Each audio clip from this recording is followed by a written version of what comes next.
Live. And so let's get to it. So essentially what am I doing today? I looked at well, basically what I was thinking about was what it would be cool is to see what is the most talked about degen stock in Wall Street Bets. Wall Street Bets has been in the news lately because of the whole GME thing, GameStop, Enviz, so recently and so forth. So what I want to do is I want to create a bot that basically gets an idea of what is the most talked about stock in Wall Street Bets, and eventually, not today, but eventually have a URL, an endpoint, or just a URL where people can go to and see a real live chart and graphing which stock symbol is most mentioned in Wall Street Bets. And people can come in at any point in time and check it out and so forth. So building this from scratch, maybe on the second element of like the URL, we might want to use something like Flask or Django. But for now, let's just focus on, the basics, retrieving essentially the information, retrieving some Reddit posts. So today we're going to be focusing on the Reddit integration per se. So that's what I'm going to really be focusing on today. So, all right, let's get to it. Okay, so let's go into, so this is the subreddit that I'm going to be basically retrieving. It's going to be a little bit hard because I'm going to have to find basically stock symbols that have either a $ or have parentheses and so forth. In this case, notice that we don't even have parentheses or $signs. So we're going to have to kind of Google search and see if there's a library that can actually provide us with stock symbols and essentially that. So actually, this is the inspiration. So essentially what I would like to do, of course this is a video, but what I would like to do is basically create something like this, but in real time. So you can go to a URL and in real time it's being updated. It's not a video, it's ongoing. You can always check out to see which one is the most mentions and so forth. Hey Fart, how you doing? How's everything doing? Okay, so let's go ahead and get started. So literally starting from scratch here. This might be interesting. I hope the Reddit API is pretty straightforward. I don't have a sign-in, so I'm going to have to actually sign in from scratch. So let's start with that. Choose a username, simple. And then essentially here, I'm going to go ahead.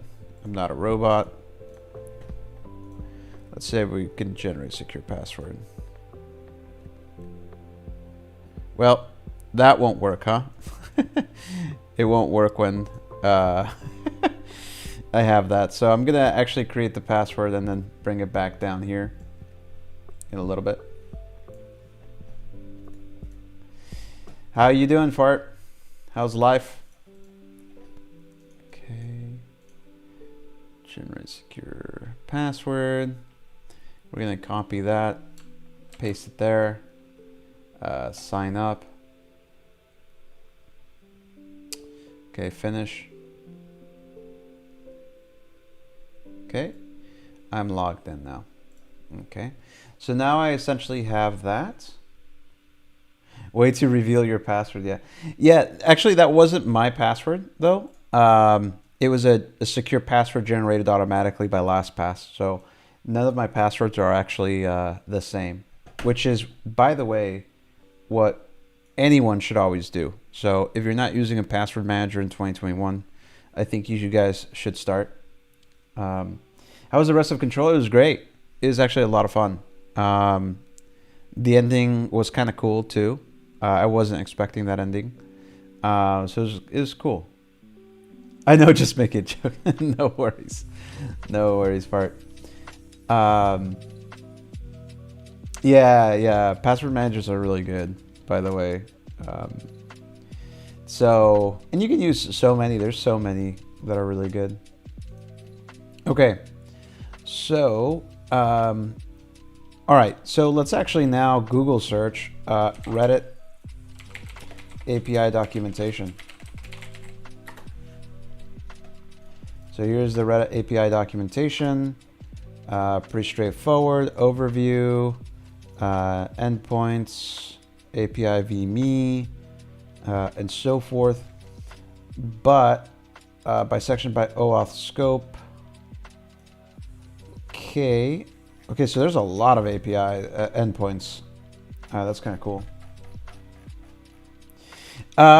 So Control DLC solo might be next. I might be doing an encore with Zawa this Saturday for another co-op game. We shall see. But that'd be cool. I'm not sure why my stream says it's unstable. But so let's go to API access rules. Is that what we should do? Live API documentation. OAuth. Okay. So this is pretty straightforward.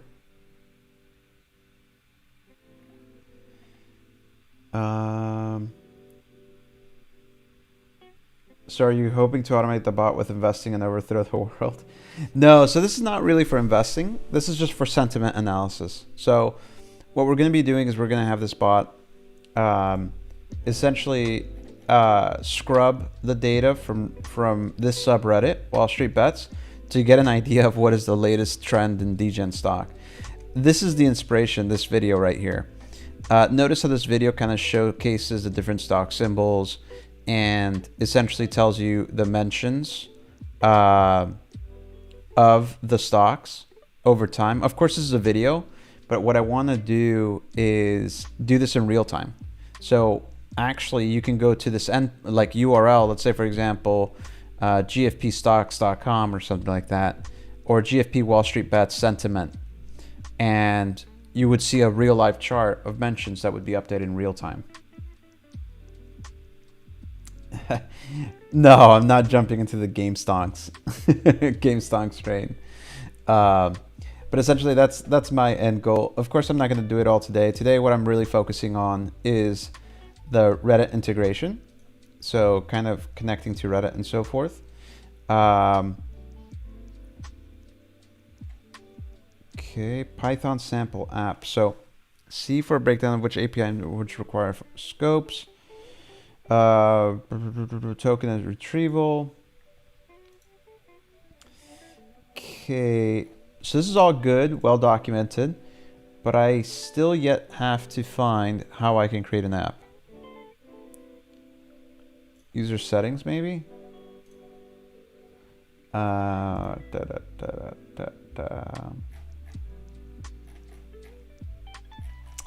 me see. Create an app in Reddit. I want to build an app. Well, here's a rough guide.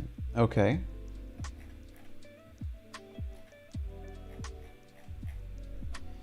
Okay, not necessarily what I want to see. Where do I... App. No, I don't want to search subreddits for app. I want to...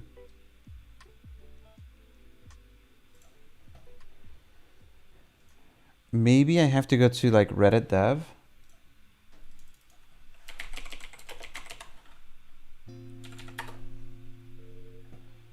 Reddit dev development, a subreddit for discussion of Reddit dev. The home for developers. This is so annoying because we keep on getting to subreddits of development, not Reddit development. I feel like after a bit, this is going to make me feel guilty for watching this instead of videos for learning, school learning about connecting a database to a Java app I have. You're more entertaining. Thanks. Thanks, Fart. Hey, Rad Muddy, how you doing? Rad Muddy, so we're essentially creating real life, real time, not real life, real time application where we're going to get a sentiment analysis of this subreddit. You've probably heard of it, for degen stocks. It's not good stock advice, but essentially what they do is they like go behind the stock and they drive it up. And the inspiration for this is this video. So essentially this is an actual video saying the mentions of stocks over time during this day for this subreddit. What I want to do is I want to do a real-time app where it's actually doing this 24/7. You can go in there and see kind of what are the most mentions. Using his computer to make real life ambitions. Not really. It's more of a fun project, to be honest. But so the only problem that I'm having right now is how the heck do I go to get my check your inbox. The current email address helps ensure you don't lose access to your account. That's fine. How do I go to the developer area? I want to create. Let's actually do night mode as well. How to start API Reddit. I mean, I just want to go to Reddit Wiki API. I just want to get API access. You must read. All API clients must go to wiki.api. Okay, so I need to read the terms. All right, got it. Oh, shoot. Oh, no, you're telling me I can't do this immediately? Wow, this is just annoying. Wow, this is really annoying. Company point of contact, Jose Coronado, founder. Here, let me actually, 1 second, let me bring this up here.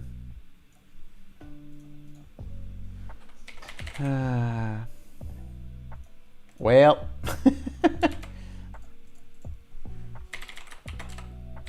I thought it was going to be an API that we can just log in. This is really annoying.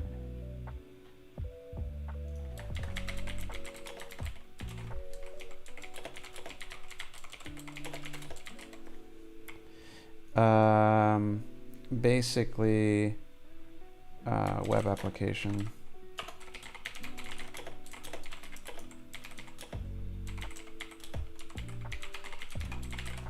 Visualization, OAuth clients. If you don't have yet, please follow self-serve via, you will see a bottom box that reads, are you a developer? Create an app. Oh, wait, hold on. Do we need this? Apps. Create an app. Whoa, we don't need to do this. Yay. I'm all right. Things are starting to get a bit better this past week and a half, or at least we aren't having bad things happen. Nice. That's good. That's good. Absolutely. Big time wins. Okay, here we go. So WSB sentiment analysis, like that. This is going to be a web app, a web-based application. Description: sentiment analysis / data viz of the WSB subreddit. Now, you're most likely going to see my client ID and secret here. That is fine for now, because let me actually exit this, leave. That's going to be fine because I'm going to scrub this after the fact. So redirect URI. Let's do HTTPS GFP solutions, or gfp.solutions, like that. There we go. Okay, create app. Cool. So here's my my secret, and my client ID.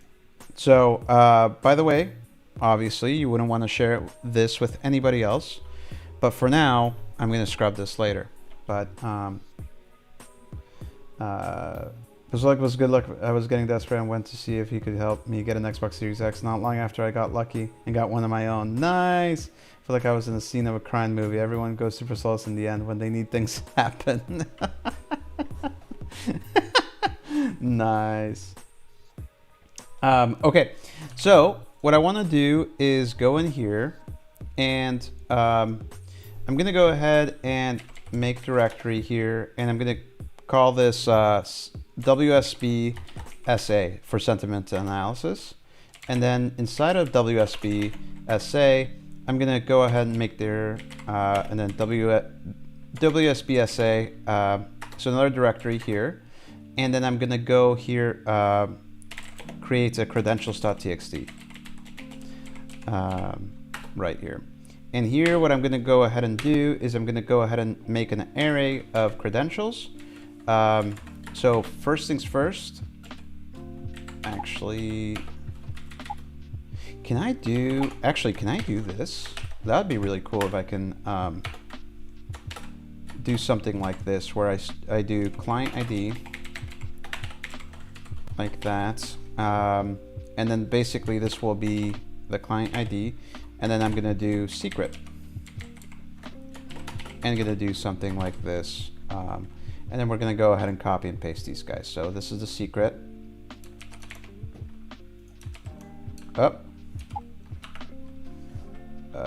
Let's go ahead and delete all of this and paste it there. Oh, come on. Really? I thought I was pasting it here. Come on.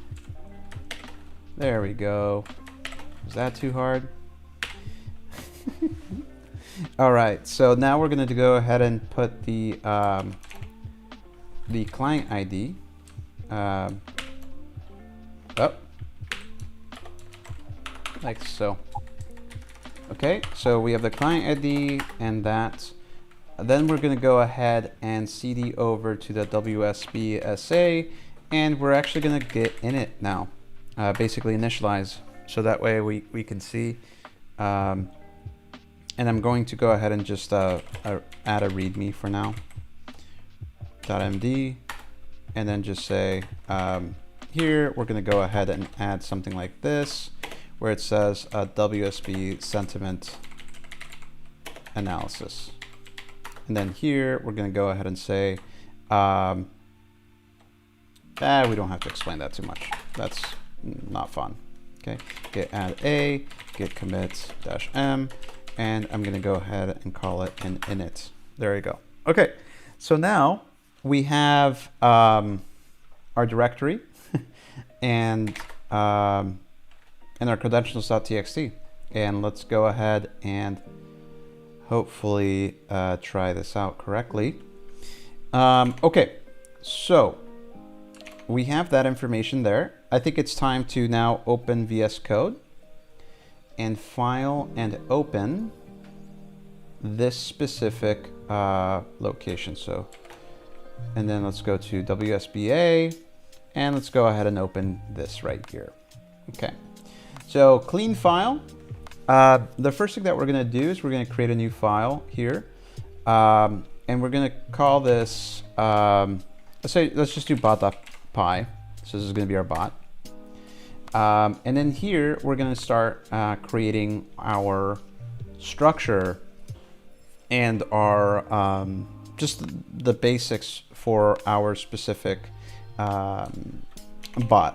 So let's go in here, and let's start off by going all the way to the bottom, and let's start with the class, and let's call this what should we, sentiment I don't know, analysis. Maybe I'm using sentiment analysis way too much, but it is what it is. And then here, for example, we're going to define init and self, and then, for example, we're going to print initialized. And then of course, now what we need to do is, hold on, why is it? Import assist, like that. You're just sentimental for yeah, exactly. Wait, hold on, why? Oh, I'm probably missing something incorrectly. What am I missing? Come on. It's easy peasy. Okay, there we go. Sentiment analysis.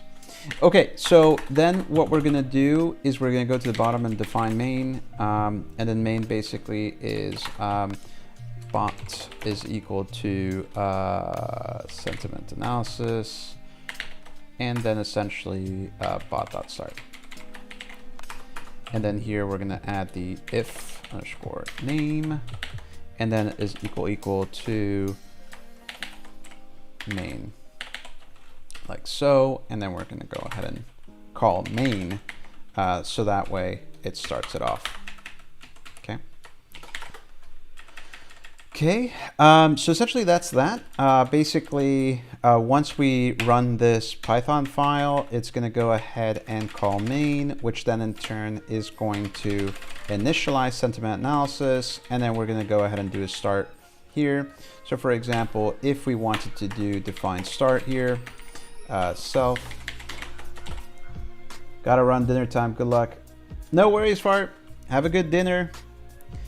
So here, for example, define start, and then the start will probably be something, for now, let's just go ahead and do import time. And we're gonna go ahead and do here time.sleep 1, because I think that's seconds. And then I'm gonna do print, let's go ahead and import datetime as well. Import datetime.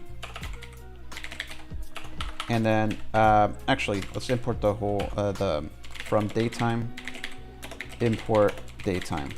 So right now I'm just creating my boilerplate, if you will, in datetime.now. So essentially, so that way when we call this, it's gonna go ahead, we don't have system right now because we're not doing anything with it, but it is what it is. Okay, so now if we go back here and we do Python 3, bot.py, notice how, oh, it exited. Okay, so we need to do a while loop here. 1 is not equal to 2, which is never going to happen. Basically, it's an endless loop. We're going to go ahead and run it forever. Oh boy, come on. I'm doing pretty stupid mistakes here. The print statement is happening after the fact. So there we go. Okay, so there we go. We right now just have a thing that's recording time every single second, and it's gonna go for infinity because 1 will never equal to 2. Okay, so now the next thing that we need to do is basically what I want to do is now access the Reddit API and print something from the Reddit API. So if we go back to the Reddit documentation, if we can find the Reddit documentation,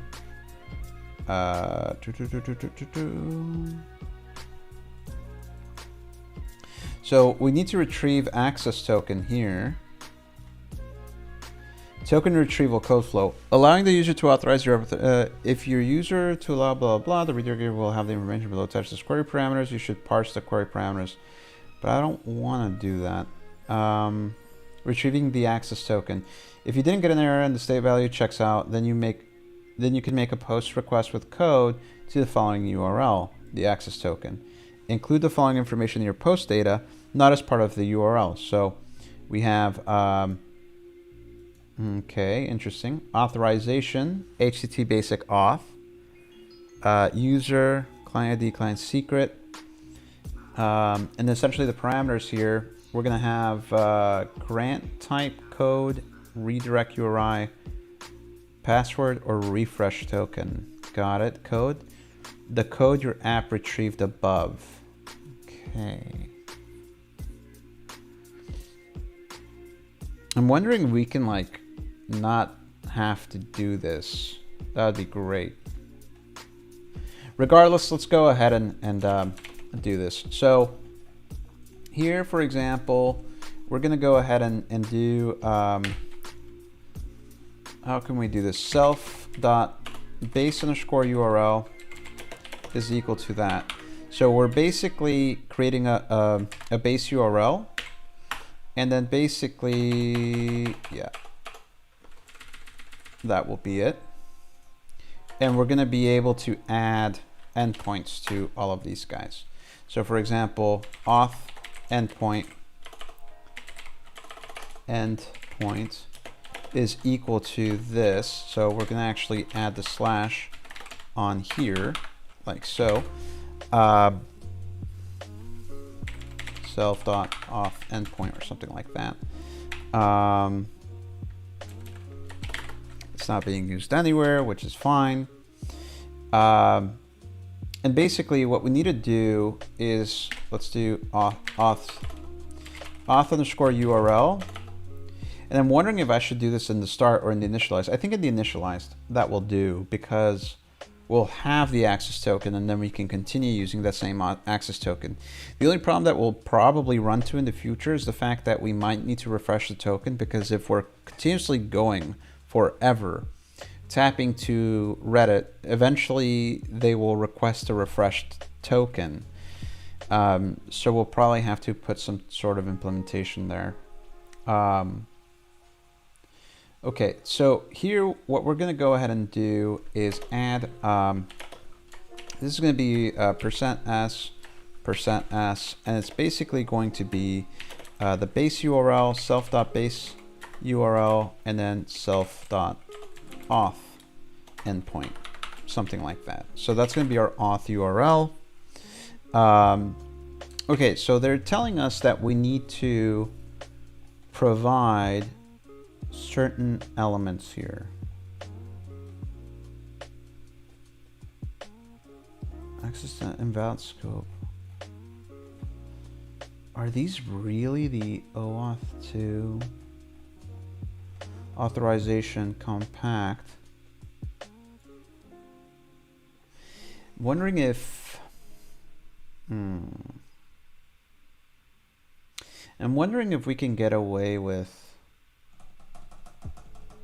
some sort of not having to have like an actual redirection. I'm thinking maybe we can. Hopefully we can. If not, that's going to be really, really annoying. Okay, so let's go back here. So now what I'm doing is importing the library that allows us to actually post and get stuff from, or get or post or delete or put or what have you from different endpoints. And then here I'm going to go ahead and requests.post. And this is like very messy. I'm jumping like back and forth. And the reason why I'm doing this is because sometimes this is like the best way I code. I literally just jump back and forth with no formulation. And I feel it's just that's just a natural way for me to do it. And I just keep on expanding on things that I've already done and so forth. And unfortunately, it keeps on telling us that we have unstable keyframe interval too high. Interesting.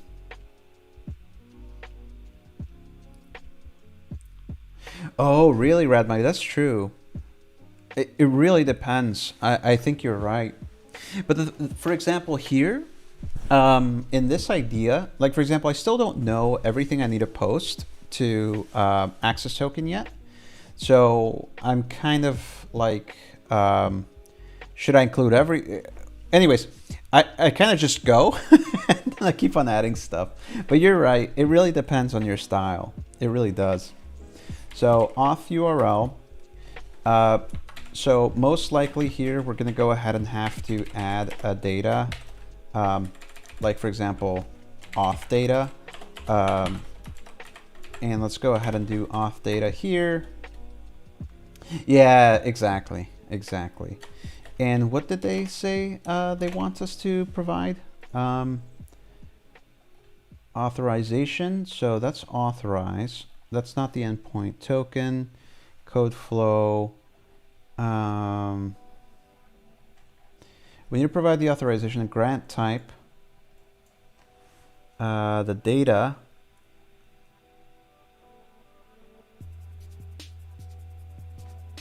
Your access token. The authorization as part of the header. Okay, so let's go ahead. I just have to be careful I don't have too many loose ends or I lose track. True, that's a very good point. Okay, so auth data right now, we'll get to that here in a second because first let's go ahead and do authorization.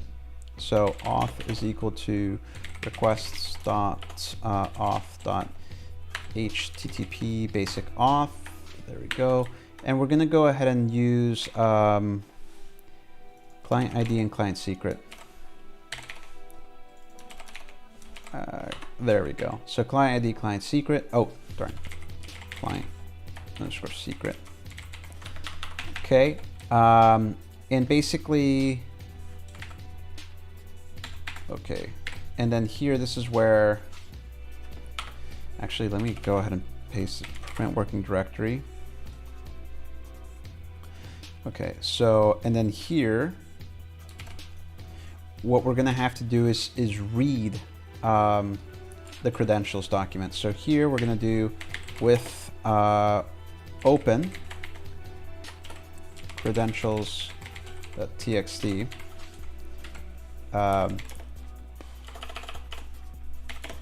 R as F, and then F dot read, and this is going to be array. Oh no, this is going to be our dictionary, right? Cred dictionary, because we did that, and is equal to, and let's see if we can just do this. That'd be awesome if we can just get away with this. That'd be freaking cool. And then here print cred dict. And then here, for example, we do need to input this, because we need to put the full path, because we're not going to push the credentials txt to the GitHub repository. That wouldn't make any sense whatsoever. I put r.read instead of f.read. Okay, so create dict. There you go. And essentially, the good news is, if that works, then basically what we're going to be able to do is just map that to, here we're going to have something like cred dictionary, cred dictionary, and then client ID, and then here we would have cred dictionary, and then this will be not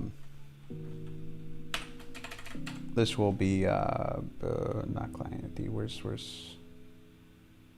I'm like blanking out right now. Secret. Okay. So auth, and that will be the auth. And basically we can go ahead and pass auth is equal to auth. I believe that's syntax in requests. Of course, if we get an error message, then we can try. Actually, I don't even need to do that. I can just do raise warning, stop. So that way we're not doing requests, actual requests. So, okay, let's, okay, auth is equal to auth, like so. Okay, so there we go. Let's go ahead and re-trigger this. Has element length 1, 2 is required. Darn it. I think I can do a little eval, right? So with AST, literal eval with AST. Can I do that? Can I just use regular eval or literal eval?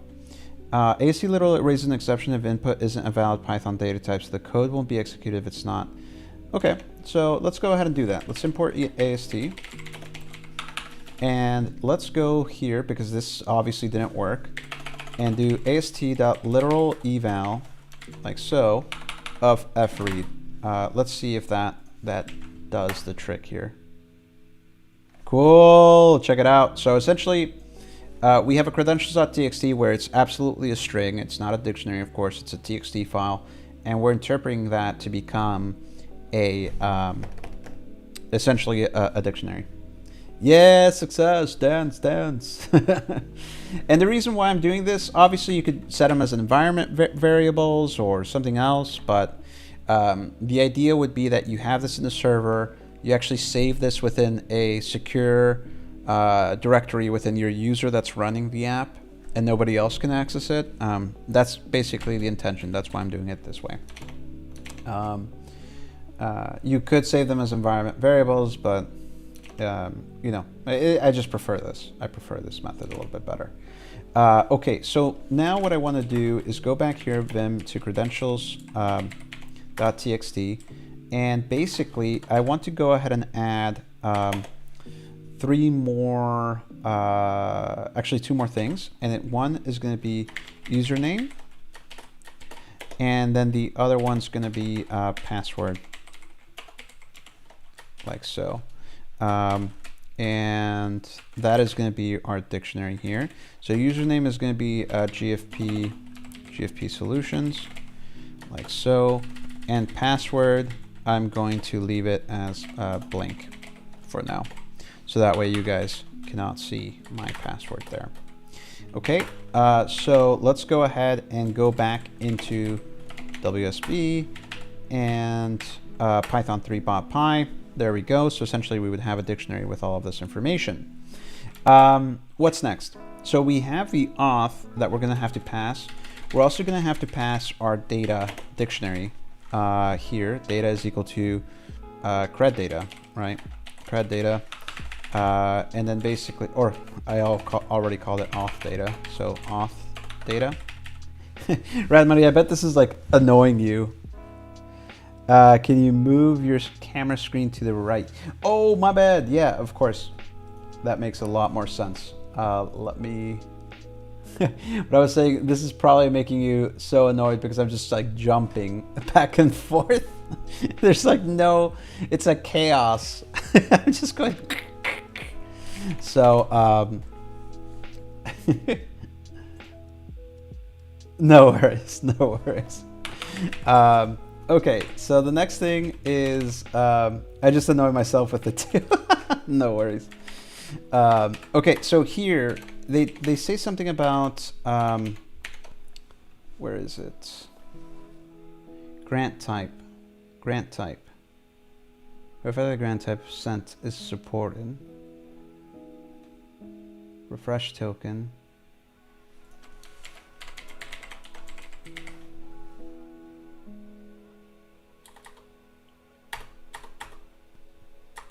Refresh token, client credentials.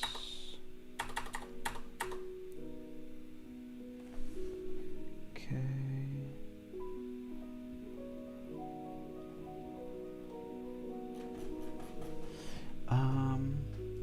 I'm actually interested in, that's Reddit archive. Where's authentication?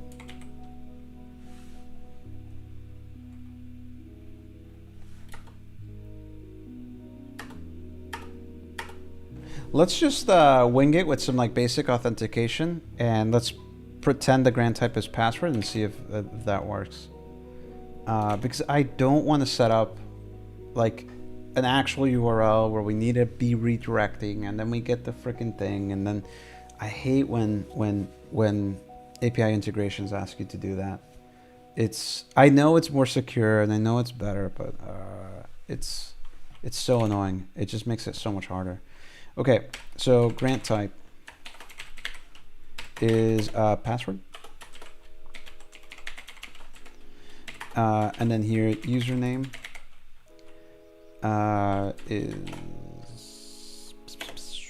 username is, oh, we can do what is it again? Predict.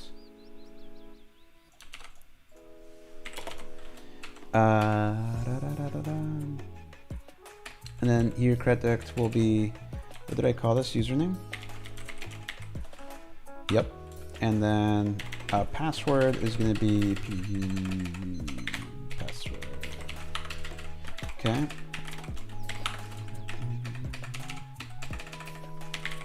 Password. Okay. And then essentially we're going to get that and then print, it's going to be R and print r.content. Like so. We're not printing our credentials anymore, are we? I don't think we are. Requests, not request. Requests. Okay, request.post auth URL data auth data. Do we need something else? Hold on.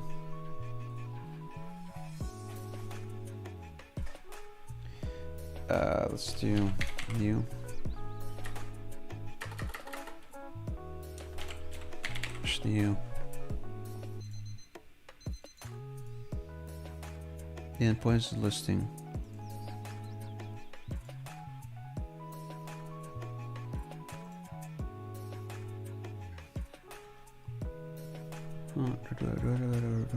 It's so weird that we don't have.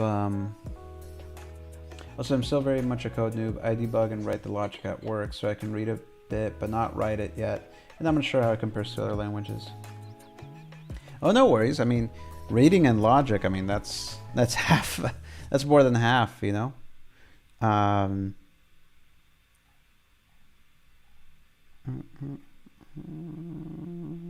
Okay. Comment, account, link, message, subreddit. Okay. Let's see here.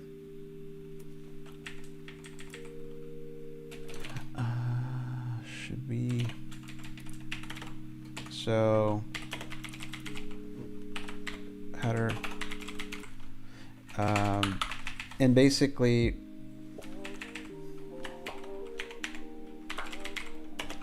header is equal to, and then hopefully this, here we can basically do something like agent. So that way it's not going to be a Chrome browser per se. So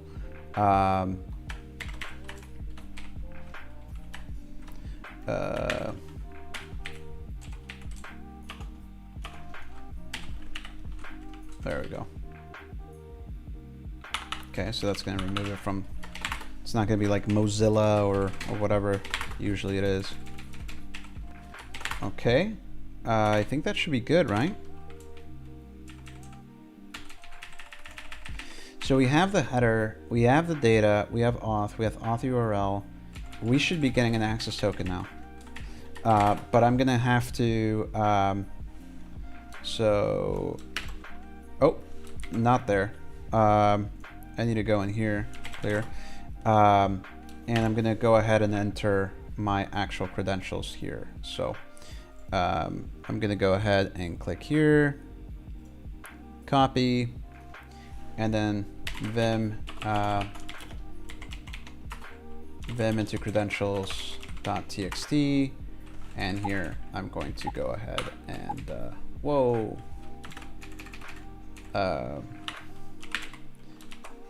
and paste that. All right, clear. Okay, so now the credentials txt, I can no longer show that. I don't have no printing of the credentials dictionary there. All right, so we should be good there. That should work. All right. We can add a try exception too. So for example, try,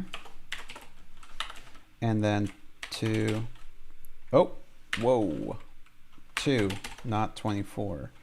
And then here, except, exception as E. And then here, for example, we can print,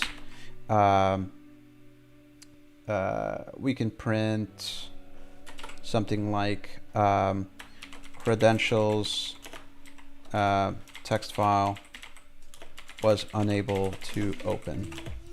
And then basically add a sys.exit, like so. And now we're using the sys. I knew I was going to use the sys library. What is it complaining about? Local variable e. Okay, print. Oh, okay. And then we can add. Ooh, no. And then we can add this. So %s, and then here we can do error, and basically apply the percent the error. So which is e. Okay, so essentially there we go. Credentials text file was unable to open, and then we'll display the error, no problem. And it's going to exit because we don't have a credentials txt, so that's fine. Okay, so now we have the auth URL. We set the client ID. That we get an auth object. We're passing the auth object. We're passing the auth data, the header. We should now get an access token. So let's go ahead and run this. So let's go back here.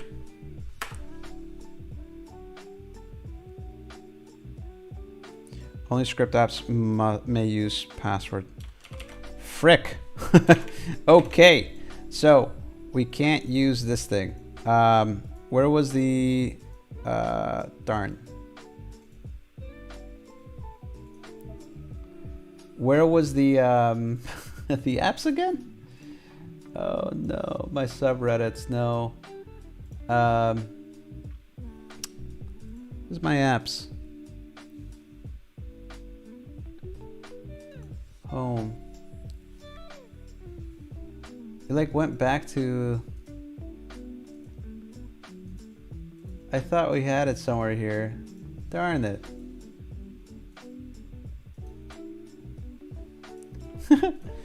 My apps Reddit. There we go. Edit this guy. Oh no. Okay, well it's fine. It's fine. Let's go ahead and delete this app. Delete app, yes. And let's create another app.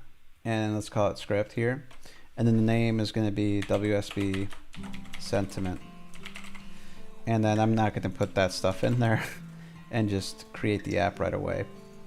Okay, so now I'm going to go into my credentials.txt off screen and change these secrets and the secret and the client ID. So bear with me here. Okay, client ID changed, and now secret. There we go. Okay, and then let's go ahead and move that over there. Okay, updated. So that's been done. Let's go back into here. Oh no. And then let's go ahead and do this. Boom! There we go. Access token. Expires in 3600. What's 3600 divided by 60? Oh, okay. So we only have it for 1 hour. Darn. Okay. Oh, yeah. Okay. So we only have it for 1 hour. But essentially we have the access token. So what we're going to have to do is add a refresh, most likely function. But essentially for now, what we're going to do is self.accessToken is going to equal to r.json and then here access underscore token like that. And then we're going to have our access token like so, which is kind of cool. And then essentially self.header. I'm actually going to save the header throughout, and then self.header, and then modify authorization, and then I'm going to equal this to bearer. And do I need a capital B though? I don't know. I don't. Darn, I don't know if I need a capital B. Well, in here it says token type bearer with a lowercase, so let's go with the lowercase. And then %s, and then self dot access token. I know I'm creating kind of like, wait, what? Oh, yeah. Syntax error. Okay, so now we essentially have the authorization set. We have a header with authorization set. And technically speaking, now we'll be able to retrieve data. So time sleep, let's go ahead every 30 seconds, or actually every 15 seconds. And every 15 seconds for now, what we're going to do is we're going to retrieve from an endpoint. So let's do /new. This is the one I'm interested in. Oh. Okay. Okay, I'm interested in these guys. Like so. And basically what I want to do here is URL is going to equal to self dot base URL.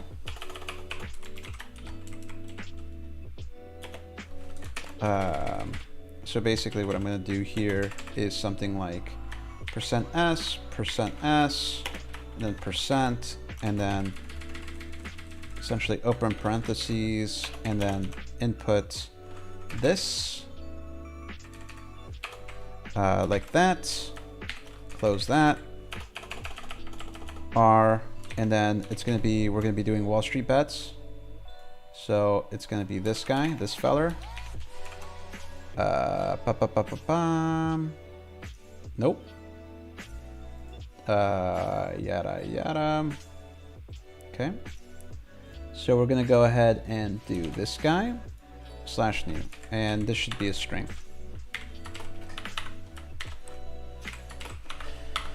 Okay, so URL, self-based URL, there we go. And then basically what we're gonna do, and this is a request.get, isn't it? Yeah. I mean, it makes sense. Requests.get, and then this is going to be URL, headers. Headers is equal to self.header, and I don't think we need a data or anything like that, and I don't think we need auth anymore. I think we can just do straight. Oh, we can do limit. That's kind of cool. So essentially what we want to do then is a parameter dictionary, params, is equal to this. Limits is equal to 100. No, let's start simple. Let's not like spam ourselves here. Limit. So we can do limit as a parameter. Show the string all. Expand subreddits. Don't know what that means. Count. Don't know what that means. After, before. Oh, that's how we're gonna continue, but with full name of a thing after. Okay, that's cool. Okay, so params. Params is equal to params, like so. Request.get. That's pretty straightforward. I mean, this is going to be R is equal to that. And pretty much now what we got to do is print r.content. Actually, let's print a limit of 1. I just don't want to spam myself. And it's just going to make it so much easier for us to read, to be honest. Okay, let's give it a shot. Header is not defined. But where? Request.post headers is header. Oh, okay. That makes sense. Of course it's not defined. There we go. All right, let's do this. Forbidden. Huh.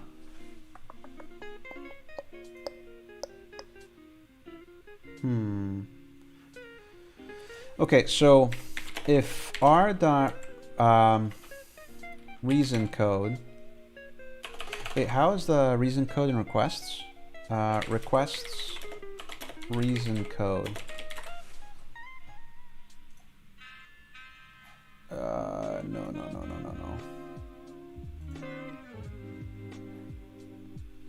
Or what is it? Requests, Python, reason code, or reason status?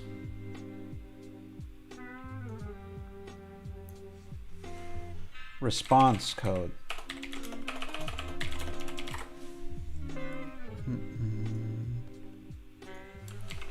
Response.code. Is it response.code? Code. Dot status. Request.code.ok. Boom. That's what I'm looking for. Perfect. I just go and try it out. Okay, so if r.status code is equal to request.code OK, which basically means 200s, or something like that, if it's 404, what have you, then say print here, access token retrieved. Okay, and if not, we're gonna go ahead and else print issues handling access token retrieval.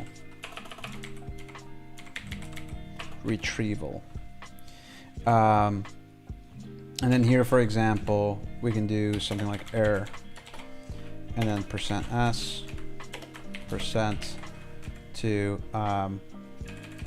%s, and then %s, and we can do r.status code and then r.content,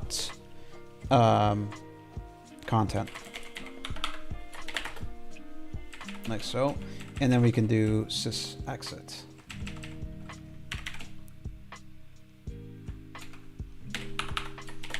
Okay. I'm so used to going to the terminal to restart it, the program. It's like so. Okay, so that's actually very interesting. Why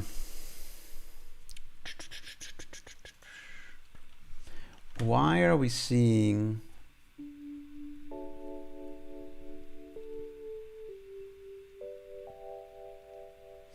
Why are we seeing that? No worries, Red Muddy. Why are we seeing that?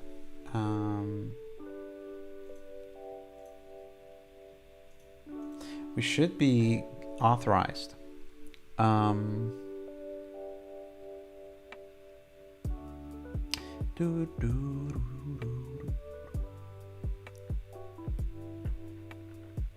are we seeing that? Access denied.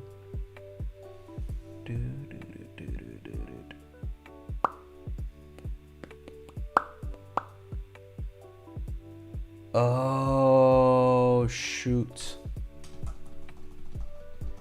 Okay. It's a different endpoint, or a different URL, actually. This is going to be this is going to be auth URL. Auth URL, and then this is going to be base. OAuth. Reddit.com/API v1. I think that should work. Yeah. Now, base URL over here should be auth URL.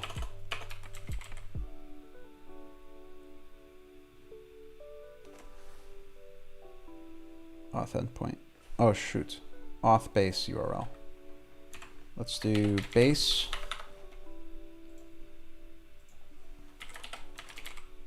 Okay, there we go. So auth base URL, and that should do the trick. So now we should be able to do this, hopefully.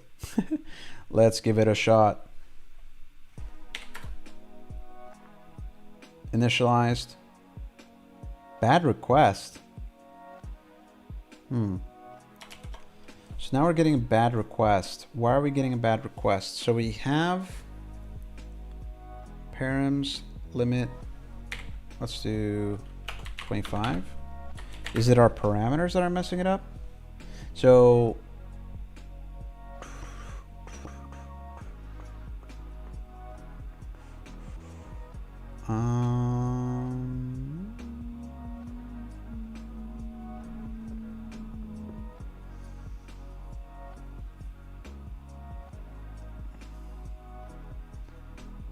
I'm a little bit confused. Oh, maybe let's give this a shot. Do we have the endpoint? Yeah, we do. Okay. Okay, let's try this. And actually, I'm going to go ahead and do self.subreddit. And then here, for example, we're going to go ahead and add this. There we go. And then we're going to do /r/ and then basically %s/ the endpoint %s. So this is going to be new, or let's do /new here.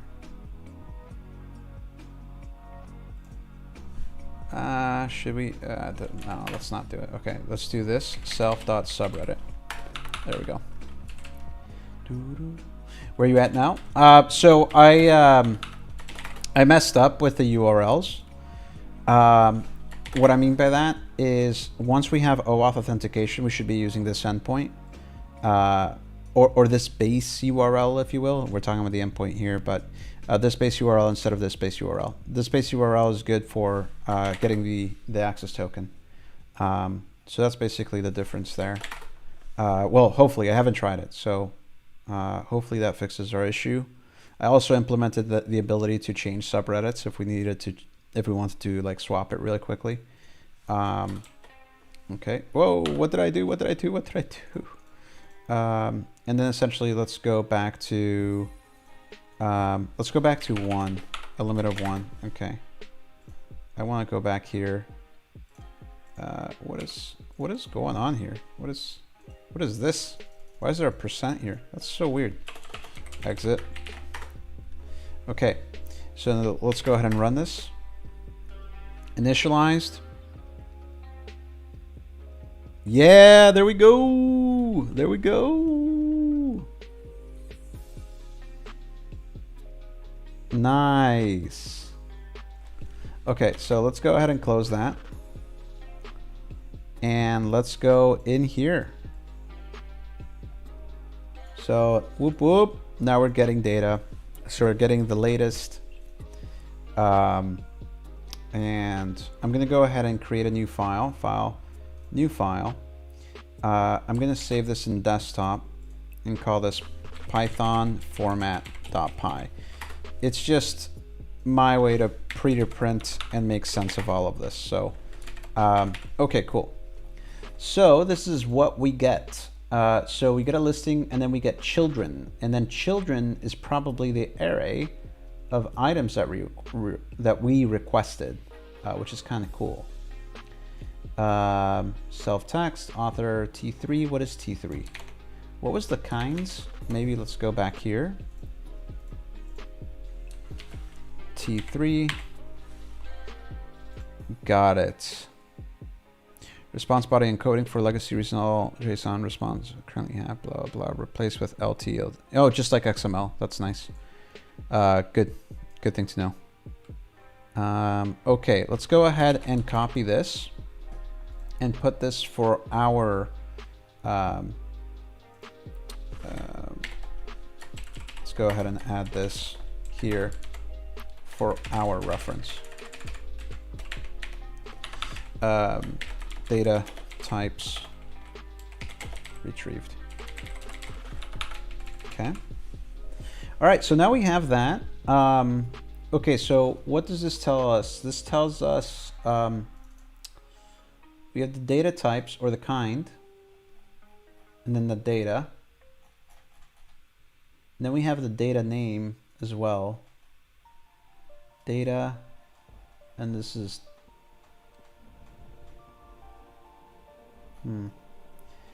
interesting. Let's take a look at name. So ID. Cool. So we actually have the data name there.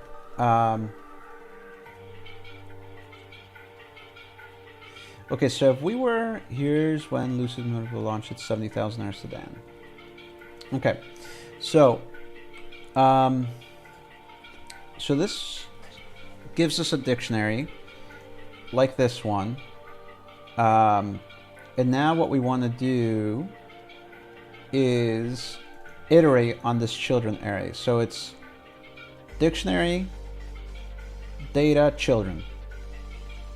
Dictionary, data, children. Okay, so so basically r.json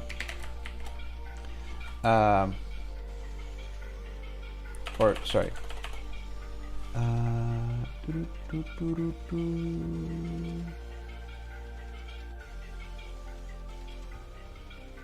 yep, r.json, and then here we're going to do data, and then we're going to do data children, like so, and now we have an array. So we have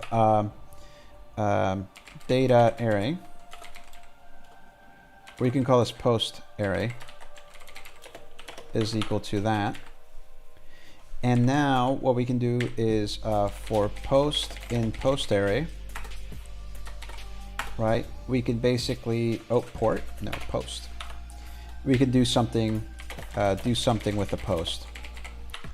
So here, for example, what we can do is post print post, like so, and then we can basically self.last post is equal to post, and then basically the name of the post, right? Because within data children, all right, so let's go back here to this thing, data children.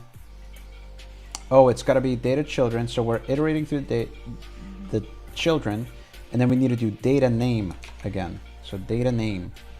This is kind of annoying. Data name. There we go. And that will give us the latest post. I'm going to be print last post, like so. And then basically here, what we can do is add, where was it?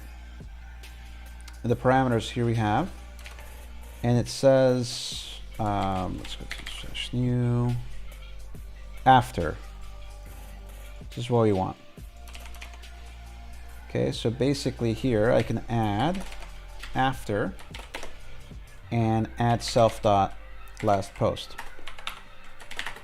Actually, this won't make sense. So, okay, if self.post or last post. Okay. Let's remove that altogether, because when we first run this, there's not going to be a last post. So, yeah, I know, right? All over the place. If self.last post, which shouldn't be defined at the beginning, it should be a none actually. If self.last post, then params.updates, and basically we're gonna update, what was it again? After, and insert self.last post. So basically what this is we're retrieving the subreddit, and we're retrieving the post data, and we're storing that we retrieved it, so that way when we run it again like a second later, we're not retrieving the same post. Okay, so that's essentially what we're trying to do. Okay, do something to the post. Actually, I want to keep that. Okay, here we go. Oh, that's right. I need to do self dot last post. Okay, cool. Let's run it. So here we go. Wait. Does not have self dot last post. Ah, that's the problem, huh? Shoot. That is a problem. I thought I was going to return a none. I forgot. It doesn't. If the variable does not exist. I mean, I can do kind of like a sloppy implementation. Let me do a sloppy implementation for now, and then we can do it better. I'm just gonna put self.last post at the beginning. We don't have a database anyways, so we can't store it between sessions right now. So sloppy implementation it is. Okay, let's go ahead and do it now. Boom. Wait, why is it printing? Oh, I printed the R content time. Okay. Okay, so that's the last post. And next time it's going to do, it's going to retrieve. There we go. It retrieved it again, like so. Yeah, I can add logic to initialize, for sure. For sure, for sure. But right now, for example, once I turn off this, the whole concept of what last post was is gone. Completely, which is still the same kind of thing. So I don't know why I'm arguing with myself about it. It's exactly so. I need to implement like a database, and which eventually, because I want to have a user interface with like real life moving charts and so forth, I'm going to have to implement something like Flask or Django, an ORM, which basically then in turn will have a database to store values in. Okay. So that's pretty much it for reading stuff. Now let's go ahead and start thinking of how we're gonna store this stuff temporarily because we don't have a database for now and we're just playing around with the idea. So what cool tidbits do we have here? So title, we're gonna want the title, right? So hold on. Last name, last post. Okay, before I actually go, again, I'm jumping back and forth. Exactly. That's correct.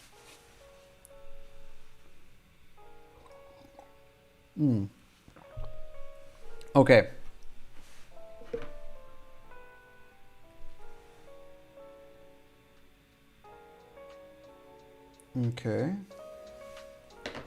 Okay. So, I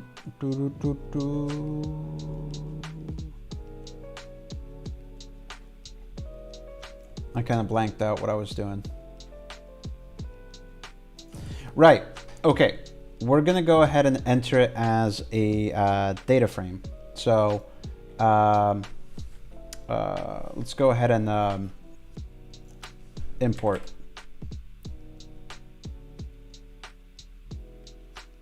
For best practices, honestly, I feel like best practices I've learned have been by reading code, other people's code, or from coding myself. You know, that's the only way I've ran into those. So let's go ahead and do import pandas, and here we're gonna do PD, so that way we don't have to write a bunch of stuff. And what we're gonna go ahead and do here is we're gonna go ahead and do create a data frame, and should we create it? Does it even matter when we create it? I think I'm just gonna create it here. df is equal to pd.dataframe, I believe. Data frame. I think that is, let's go. Pandas data frame.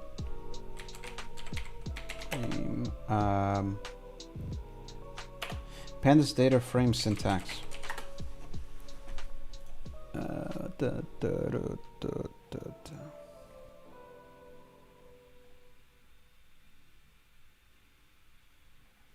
D data is equal to D pd.data frame. Okay.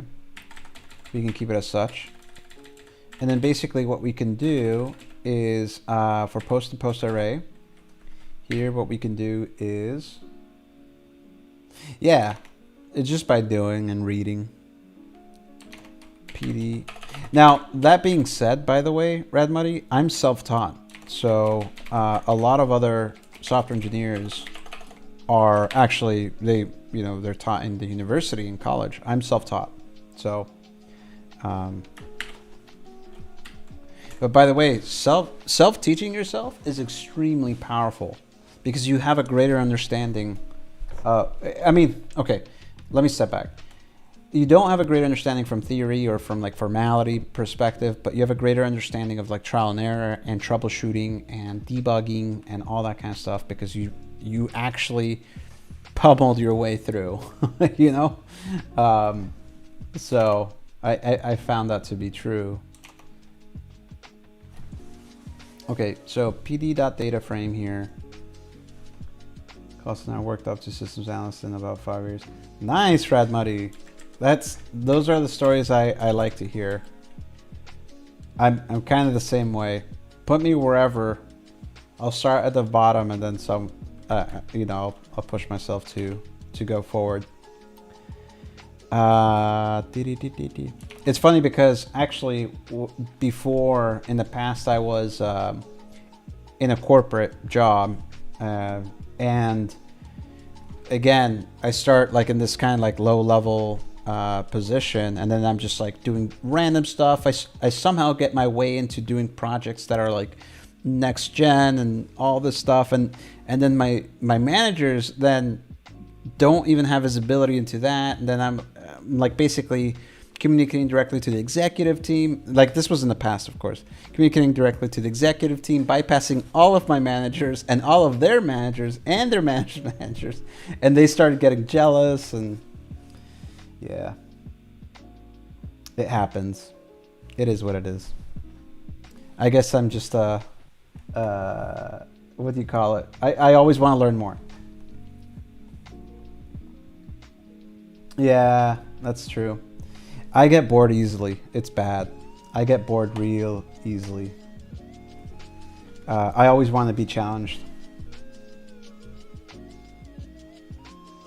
Yeah, that's a good job. I mean, that's a good thing. Full stack. That's pretty much, for example, I do a mixture of infra, coding, business consulting, like it's everything. And that's why I love it, because I do everything. Literally anything I can dive into to help these my clients, I'm gonna do. And I learn, and I'm constantly learning new things. And it's like so cool. So pd.data frame. Wait, do we need to append this though?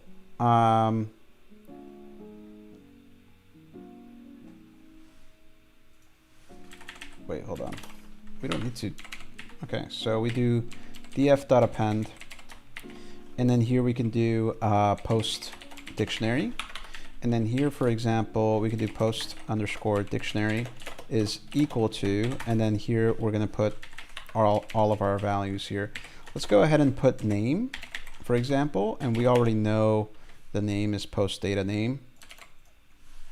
You know what? This is gonna be super annoying to have to put data and then name every single time. So what I'm going to go ahead and do here is I'm going to go ahead and do post data is equal to post data. I know that sounds kind of ridiculous, but I just hate dealing with multiple brackets all the time. So this is probably going to streamline things. So, okay. So what else is interesting here? What else is interesting? So this is cool, title. Approved, no. Subreddit, no. We know that already. Self-text. I don't know. Isn't that the text with the post? Self-text, author full name, saved, mod reason, no, no. Clicked, no. Link flare, no. Hidden, no, no, no, no. Downs might be interesting. Top awarded, no. High score, no. Name, quarantine. What the hell is quarantine about? We already have name. Name is coming in. Ups for sure. Subreddit type. Upvote ratio. Total awards received. Is meta. Category. Secure. Can mod post. Score. Score's good. Edited. Created. Domain fool.com. This might be an ad. Well,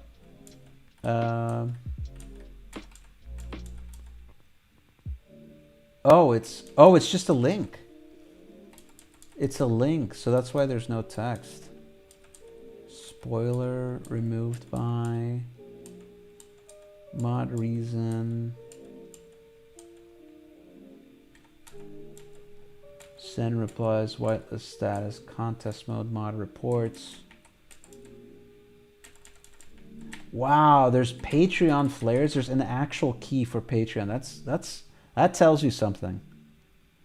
When a site or an application puts a key specifically for another application in their API, that's kind of big. Because, like, for example, we don't see anything about TikTok flare. We don't see anything about Facebook flare or anything else. We see Patreon flare. That's pretty interesting that they actually added that. Subreddit subscribers, created UTC, is video. Let's do created UTC as well, because that might be good. Okay, cool. So at least we have some keys that we want to take. Self-text, title, downs, and so forth. So let's go ahead and go here. How many do we want in total? So we have 1, 2, 3, 4, 5, 6. So we have 6. So yank, paste 6. Oh, come on. Yank, P6. Come on, 6P. There we go. Whoa, what was that? Oh boy. Okay. All right. yank, 6 posts. Wait, why is it doing so many? What the heck is going on? Okay, I'm just gonna go the laser. 1, 2, 3, 4, 5, 6. Okay, there we go. It's like going nuts. I don't know why it's reading, like probably reading 66. Okay, created UTC. It's gonna be my first key. And then let's go back here. Score is cool. We have score here. Ups and downs. So ups here and then downs. So down here. Where's downs? Downs. Whoa. Didn't copy, huh? Where's my... Oh, wow. Okay. Downs, ups and downs and scores. We have the name. We want the title. And we want the self-text.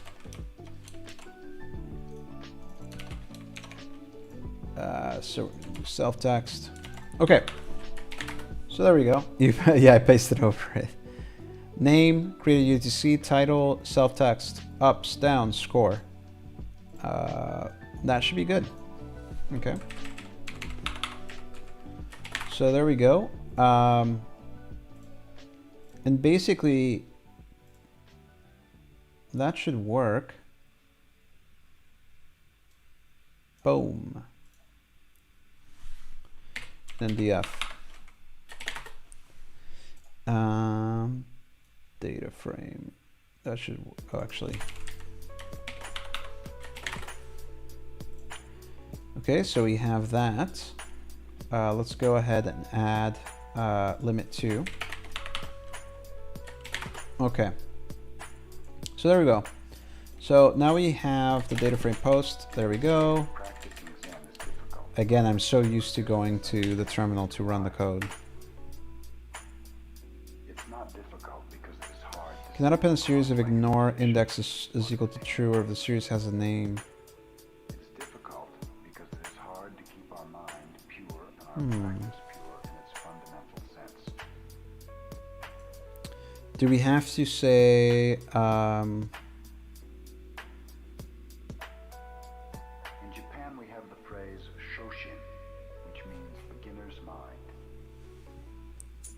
If your mind is empty, let's go ahead and add this then as an argument. it is open to everything. Ignore index equals true. Beginner's mind, there are many possibilities. What is this application for? Basically, what we're doing is we are creating kind of like a bot that is going to be continuously reading the Wall Street Bets subreddit to get, and then basically do some sentiment analysis to see what is the most stock ticker symbol that's being mentioned in Wall Street Bets. You've probably heard of Wall Street Bets. It's been on the news, the whole GME thing and so forth. Well, anyways, in the subreddit, this video was the inspiration for this. So this is an actual video in the actual subreddit that shows the most mentions per stock ticker. Now, this is only for a single day and for this point in time. What I want to do is I want to do this, but in real time, ongoing. So like basically you want to say like Wall Street Bets sentimentanalysis.com. You go there and you would see a chart like this in real time. So I think it could be really cool.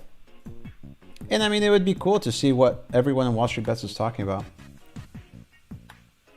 It's also going to scrape the Ministry's OnlyFans page. Exactly.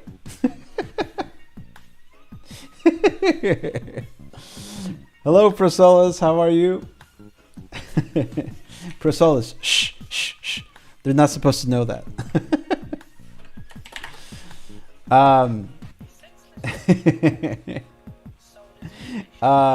So essentially now we have that. Let's go ahead and try with the ignore index equals to true and see if that works for us. Let's do an F5 here. All right. Access token retrieved, but it's not doing much. It's probably because I'm not oh, come on. I'm not printing DF. Like this, right? Okay, let's go ahead and run it again.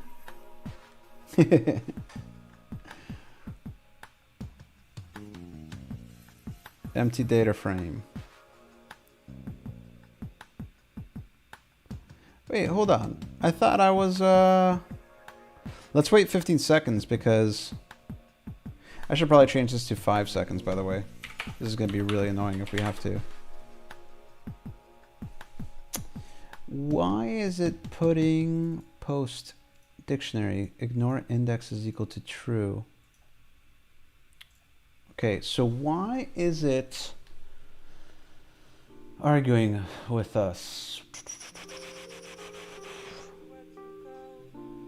It's not posting. I think there's something we're doing wrong. Let's go ahead and do this. Let's do raise warning, post underscore data. And then let's go ahead and try this again. Let's see if this is coming in right. I'm curious you call it a bot because it automates the process of querying Reddit messages. To me, it's like a normal Python script. I mean, I'm just curious basically about the difference between a Python bot and a normal Python script. Honestly, the difference here, the reason why I'm calling it a bot, just a bot, is because it's going to be constantly running. That's why I call it a bot. You can call this a Python application. You can call this a Python script. Honestly, the nomenclature to me, I don't care, if you will. This is just going to be running continuously, and that's why I call it a bot.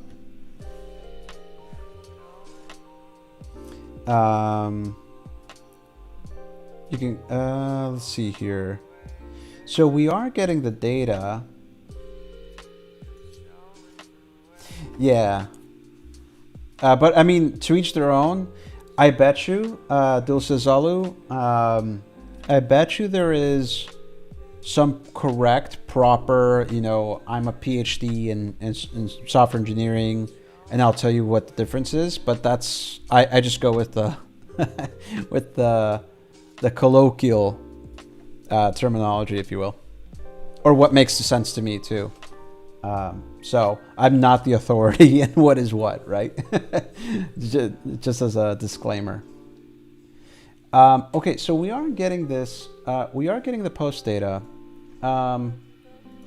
right?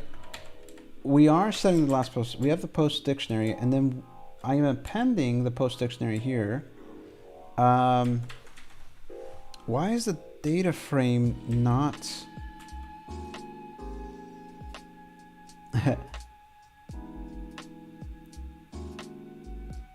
Oh, well, so from a Twitch perspective or from a chatbot perspective, you're absolutely right. For example, the chatbot, right, is a perfect example. Or like help desk chatbots, another perfect example, right? Help desk chatbots. But don't forget, there's also, when you're thinking, when you're talking about security or hacking in general, not that I support it or anything, when you can basically, you have scripts that are bots that basically, you try to DDoS someone or something like that. And those are also considered bots. So scripts and so forth. So I guess, again, it really depends on the situation and context as well. So df.append. I'm wondering why it's not appending to the data frame. I'm wondering why it's not appending. So if we go back here,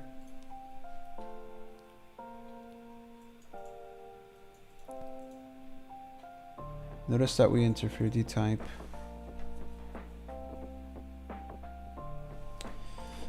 Append to a data frame. Data frame.append.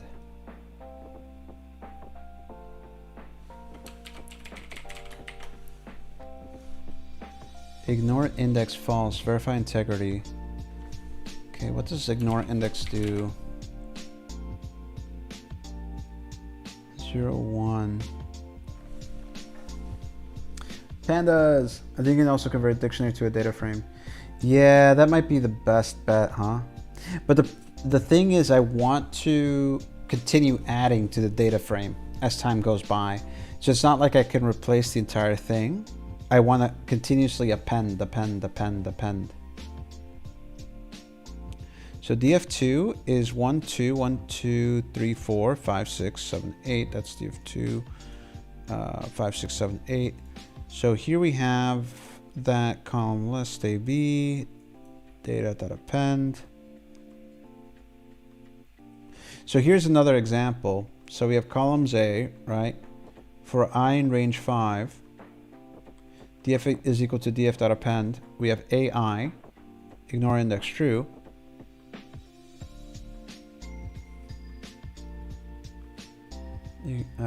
Maybe convert the new info into a data frame and append that new data frame to the new one, to the old one. That could work, but in this pd concat data frame, but here isn't this what I'm doing right now? So we have df is equal to pd.dataframe, right? So we basically say, where do we identify the data frame here? df is equal to pd.dataframe, right? We don't specify the columns, and I don't think we need to specify the columns. For I in range 5, df is equal to that. Do we have to specify the columns? That would be weird.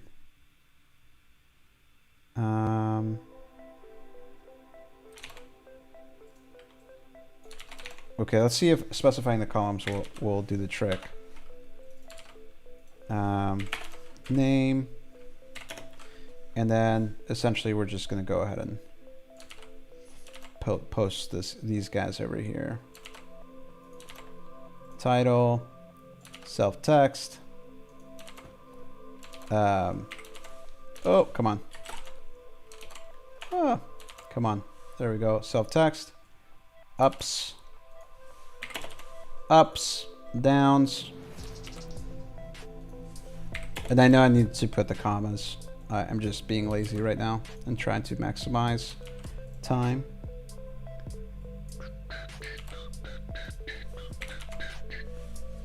Okay, so here we're, oh boy. Okay, boom, boom, boom, boom. Okay, there we go. Okay, so what if we specify the columns? Will that fix our issue?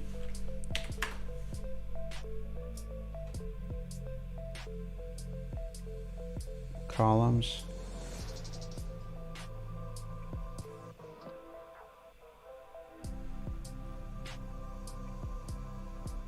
Are we okay? How do we print output of df?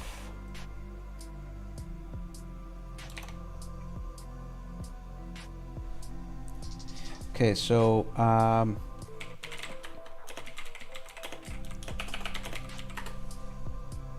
I'll put the result of a df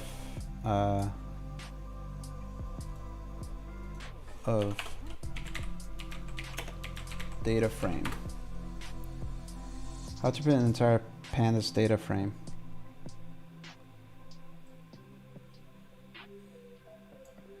So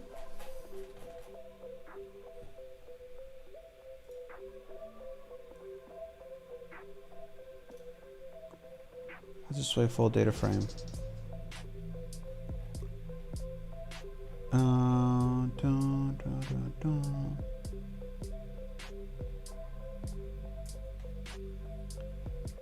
So this is the append, the object, len, number of rows.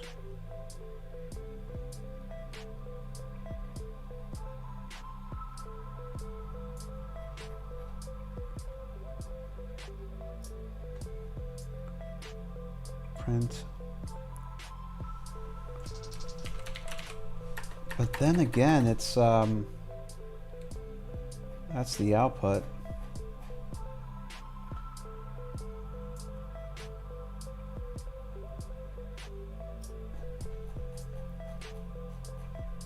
It should.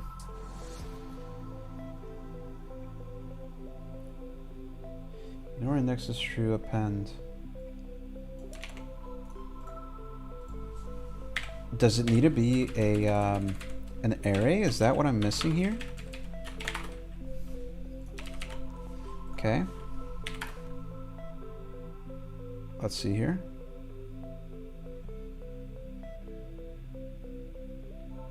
What is going on here? I feel like this is going to be something ridiculous where I'm printing the data frame, but I'm not really retrieving. No, the index, yeah, that's the index. Appending data frame, not adding rows. df append is not appending to the data frame. Yeah, there we go. Why is this use not being added and why is not given in any error? If I try to add a row, that's exactly what I'm trying to do here. Data frame append is not an in-place operation from the docs. So data frame append, ignore index false, verify integrity false, sort none. You need to assign the results back. So dot append s times 2, ignore index is true. Append rows of other to the end of this frame, returning a new object. Columns not in this frame are added as new columns. You need to assign the result back.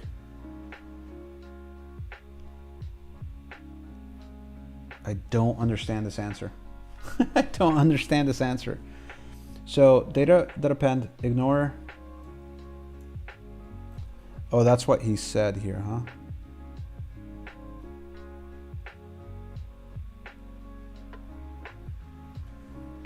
Append is not an in-place operation from the docs. Append rows to the end of this frame, returning a new object. Columns not in this frame are added as new columns. So we don't need to specify columns. Then here we have s times 2. Oh, come on. Are you serious, man? Oh, this is... I feel so dumb. df is equal to df.append. Are you serious? Oh, man. You gotta be kidding me. Okay, we don't need the columns. I don't want to add columns like that. It should be dynamic. Okay. All right, so here we go. I keep on going to the terminal. I'm so used to doing it that way. Hold on. So st. Oh, yeah. Here we go. Okay, there we go. Okay. There we go. Jeez, fellas. There we go. So now we have 52.6, 52.6, 13, 245, 80, 3718, and we go there. Wow. I knew it was going to be something ridiculous like that. I knew it was going to be something absolutely ridiculous. So, okay, so let's go ahead and close this out. And basically, let's take a look at some other cool stuff here. Panda data frame, sort pandas, for example. Sort values, that's cool. So, and then basically what we can do is df dot sort values by name or list of names to sort by. If axis is equals 0 or index, then if axis is 1 or list of string. Okay, so basically sort values, and then we can do something like score. Can we do that? Score. Now, this should actually remain this intact, but hopefully. So here we have 1 and 61. Let's wait one more. No, it's not sorting yet. We probably have to do df again, huh? df is equal to that. Ah, come on. Okay, here we go. 162. 1, 8, 13, 62. There we go. 1, 8, 13, 62. There we go. Okay. Let's go back to here. And let's do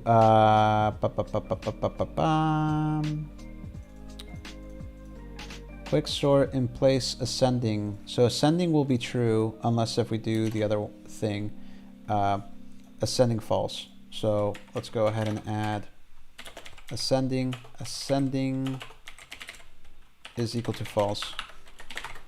Okay. All right, cool. So that we got it, chat. We are now creating a data frame. Every 5 seconds, we tap into Reddit for the newest the newest posts. Let's say, for example, we're going to do 10 now. Okay, there we go. Okay.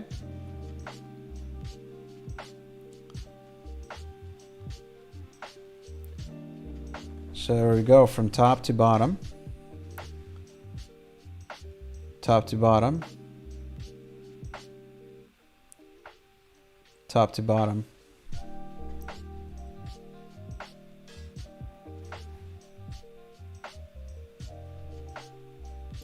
I haven't added a token refresh, but we're gonna have to do that every hour. Every hour we're gonna have to do a token refresh. Right now it's not a problem because we're basically retrieving the token every single time we initialize. Okay, cool.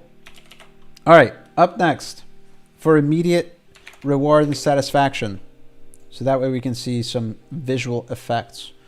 Let's just go visualize pandas data frame Python. I think putting Python there is redundant, but visualization of the data frame. Basic plotting. Okay, so pd.dataframe is equal to df.plots tab. df.iloc5. What is it? What's that frickin' mean? Bar plot iloc5. So we have the data frame. What happens if we plot that bar? And then if we do df.plot.bar, but we're not specifying what data to plot, so that's going to be like, it's not going to know. Columns A, B, C, and D, random integers. Okay. I mean, let's see what happens. And let's add a 15-second delay, so that way we're not spamming.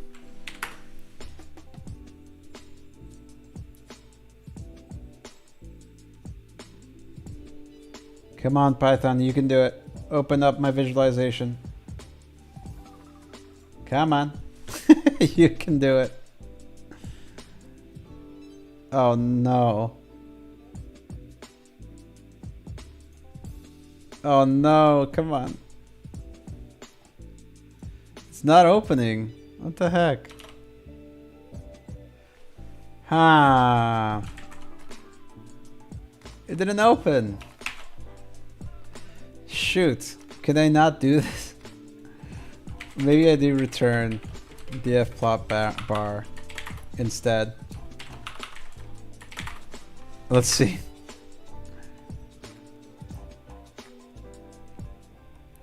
No, it closes it. Ah ha ha ha.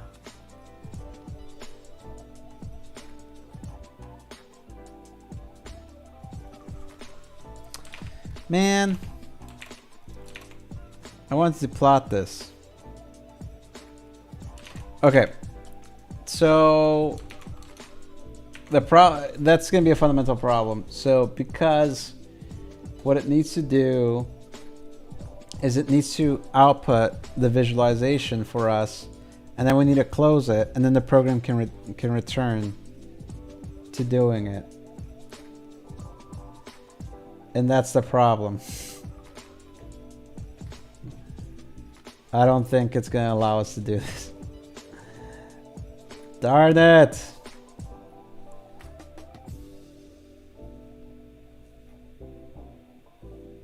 And also we have a lot of data that doesn't make sense, so. Boxes, whiskers, medians, caps, gray, yeah. Okay. All right, so we're not gonna be able to plot. And it's probably because it doesn't understand too. Let's say, for example, if we were gonna do say for example, we're going to do something like this.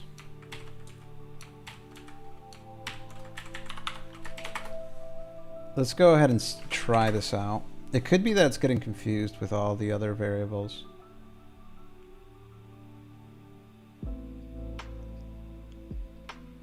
Come on. Oh, that's right. I did this. There we go.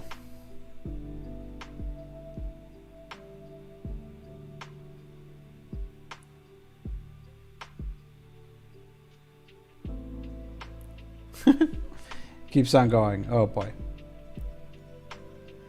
Okay, it's because I removed the time sleep. Okay.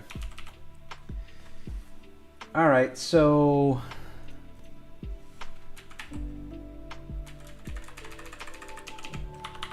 let's do this.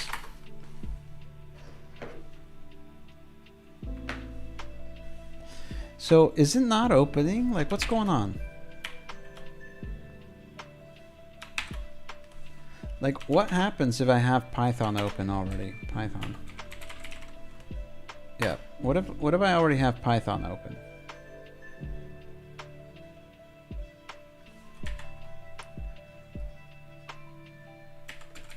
Darn.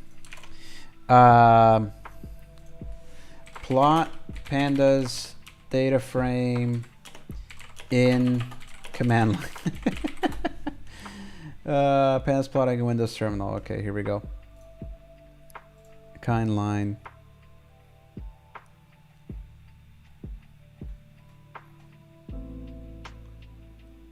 Plot.draw. Now you should see the test on your plot. Alright, I think you can add matplot, plot.show, pd.dataframe, df.plot, kindline, plot.show. Let's do that.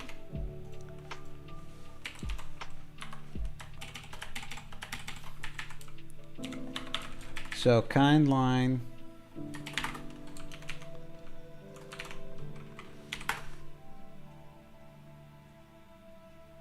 Okay. We might be getting plot.show, plot, oh boy. Plot.show.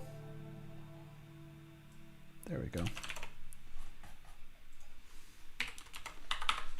Okay, let's retry it. So, restart.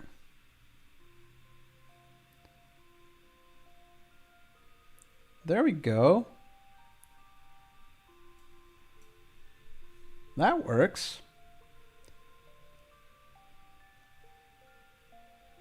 But then it's not going to continue till I close it, right? Oh boy. It's going to crash my entire system, huh? Oh boy. It's, yeah, that breaks. It breaks it. It breaks it. So, yeah. So basically it does it, and it's like, good. All right, we're good. And then I remove it, and it's just like, it doesn't know what to do. So it's like, gonna close, but then it's open here, and it's just like, yeah. Darn it.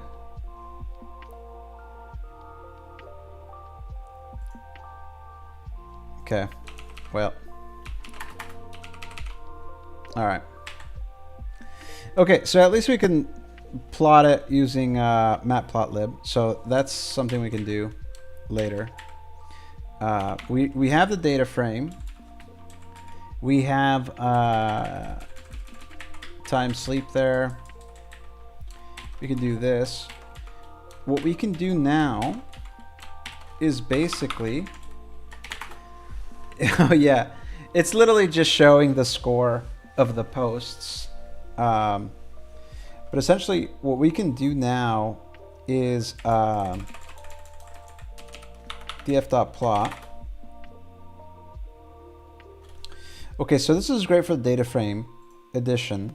So let's say, for example, add to data frame. And then there we go. I'm going to go ahead and paste that over here like so. Not too bad. So we're retrieving data from Reddit.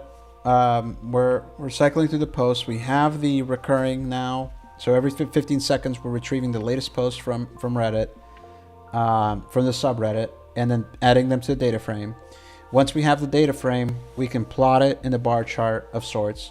Of course, when we're using Django or Flask, it's going to be retrieving that data and visualizing it using something else. So like js.3d or something like that. So it's interactive and so forth. So we don't have to worry too much about visualizing the data from a purely Python perspective, because we're going to be doing that through JavaScript anyways. But what we do have to worry about now is we have posts, we have the content of the posts and the score, but we need to determine the stock ticker symbols. So that's going to be the last thing that I'm going to do today. Basically, what does that mean for stock ticker symbols? It means that when we take a look at a post, and actually let's go ahead and do the following. I'm going to print post title like this, and then post name like so.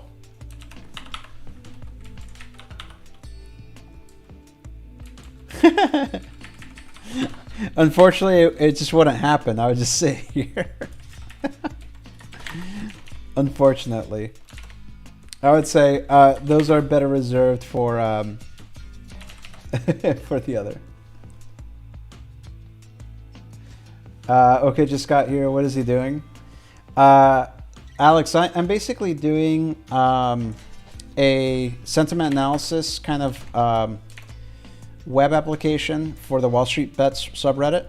So for example, the vision is if I go to the Wall Street Bets subreddit, there's this video right now. So there's this video showing, you know, the mentions by stockers ticker symbol for 429, so the 29th of April, and it just shows basically the mentions. What I want to do is a web application that you can access by going to wsbsentiment.com or something like that. And then there's this bar chart that is showing up all the time. So it's real time, kind of showing the sentiment of that. I'm not going to do it. Just, yeah.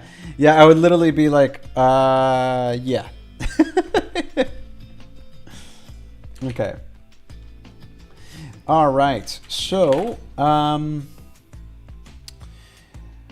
next thing that and unfortunately this is going to have to be Google research, because I really don't know. Right now, if we print this, we're going to go ahead and be receiving every 2 seconds the 10 latest posts, right? And if we just do this for a little bit, he's very sentimental. Notice how we have title and then post like this, right?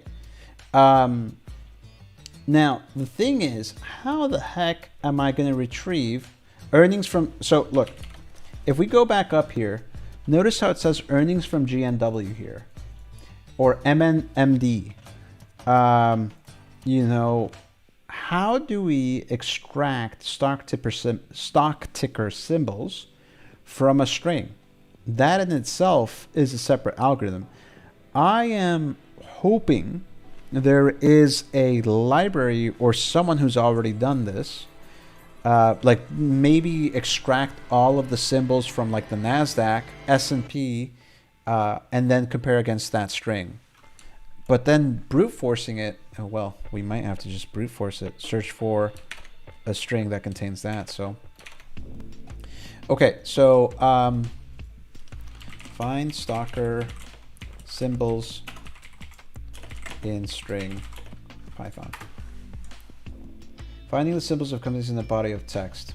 I knew that was already going to be there, huh? Sounds like a cool application. You should probably try creating a tuple for each company and make the values be a ticker and all possible nicknames for the company. Then you could store the tuples in a list. I mean, yeah, we could do that. Define get ticker for companies if string, and yeah, that's brute forcing it. I feel like that's what we're going to have to do, huh? Find symbol and string of Python code example. So my, well, no, that's not what I'm looking for. Web scraping stock tickers using Python. Let's see what we got here. Read this story with a free account. Of course. Gumption. Retrieve all stock symbols using Python. So, to get the number of pages, retrieve the information from a particular page or URL. The following part of the class method are used. Pattern module. So,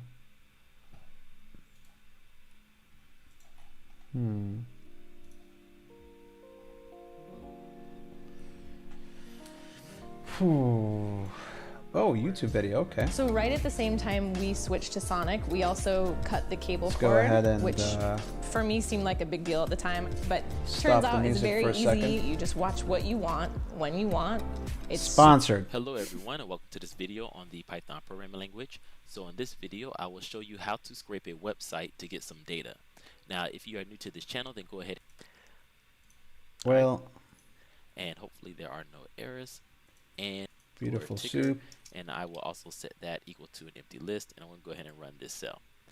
Okay. Okay, so before we begin writing any code, the New York Stock Exchange company listings, and I chose this site because it looks like a good and an easy way to understand how to scrape data, because everything's in this little, it's missing some data. Looks like the data won't, and that's right. And basically it's just going to scrape it, huh? Down a little bit. Oh, but he's literally scraping it. So like he's, now that we kind of understand the structure of this back to this website, yeah, he's how gonna to sell, and we're just gonna take a look at. There's got to be an so API. If we get back the 200 code, which lets us know that everything's okay, so let's go ahead and run this, and we do get back the 200. All right. Here. Oh man, he's go back up to this preview. Look for absolutely all of the TR tags. Yeah, okay. He's gonna go TR through. We can see that. And he's gonna go through each one of them. Oh, oops, went up. Oh yeah. Don't feel like scraping. Nasdaq, DAX, Stalker. Oh, actually, NYSE, stock, ticker, stock symbol, list API. Get list of tickers. London USA stocks, got a list of tickers, exchange symbols. But these are exchanges. Working list of all you have found stock symbols. Yeah, let's go through here. Bats has a nice downloadable file. There's a CS and XML. They have 7,000 stocks, good stocks, not OTC. For American stocks, if you're using Python 3, you can first from a terminal do pip install get all tickers. I knew there was going to be a freaking library. From get all tickers, import get tickers as GT. Or if you want to save them to a CSV file, save. Cool. That's why I love Python. That is why I love Python. There's nothing better than that. Python pip. And then essentially we can go here. No, come on. Don't need pip install.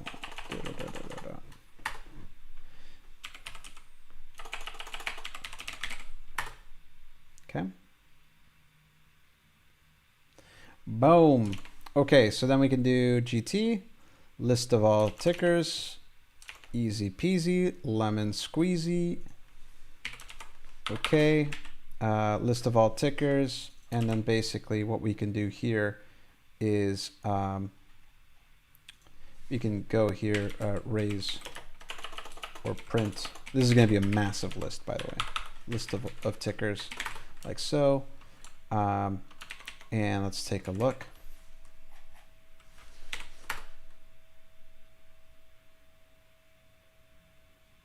Unable to open. Wait, hold on. What? Parsers? What the heck is it talking about?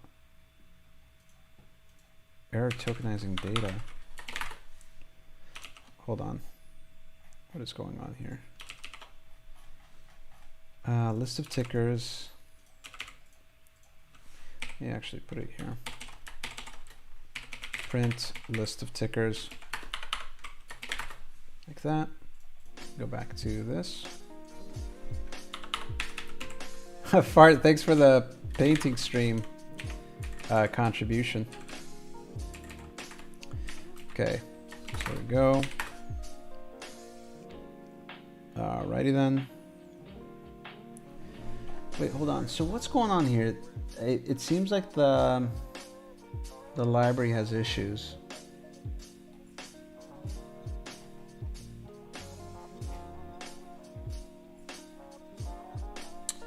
We got an error while stopping in an unhandled thing.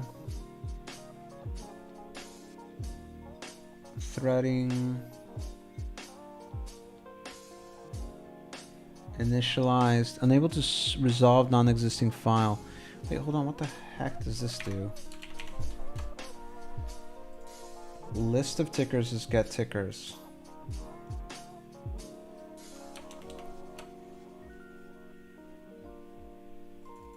gt.get tickers.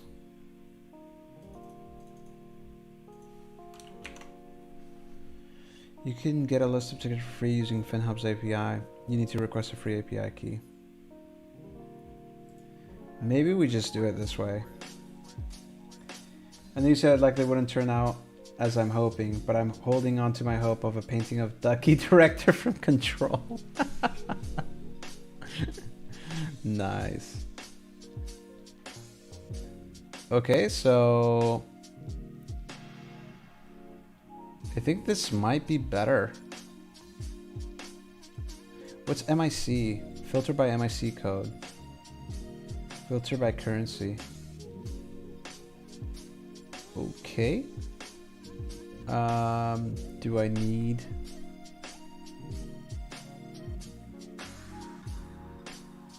Economic data, FinHub, okay. Exchange US and token. Okay, got it. All right, so let's go ahead and just do this. We'll do this at the beginning and list of all symbols. So what I'm gonna do here is symbols data. I kind of want to commission such a painting. Well, I'm not a very good artist, so we shall see, you know. Okay, so params is equal to, we're going to go ahead and do this, and then we're going to do exchange, and then this is going to be US with capitals, and then this is going to be token like this, and basically that's going to be the token that we're going to be using. So that's going to be going like so. And then params is equal to params, like so. Now token, how do we get the token, huh? Introduction, symbol lookup, stock symbols. Okay, got it.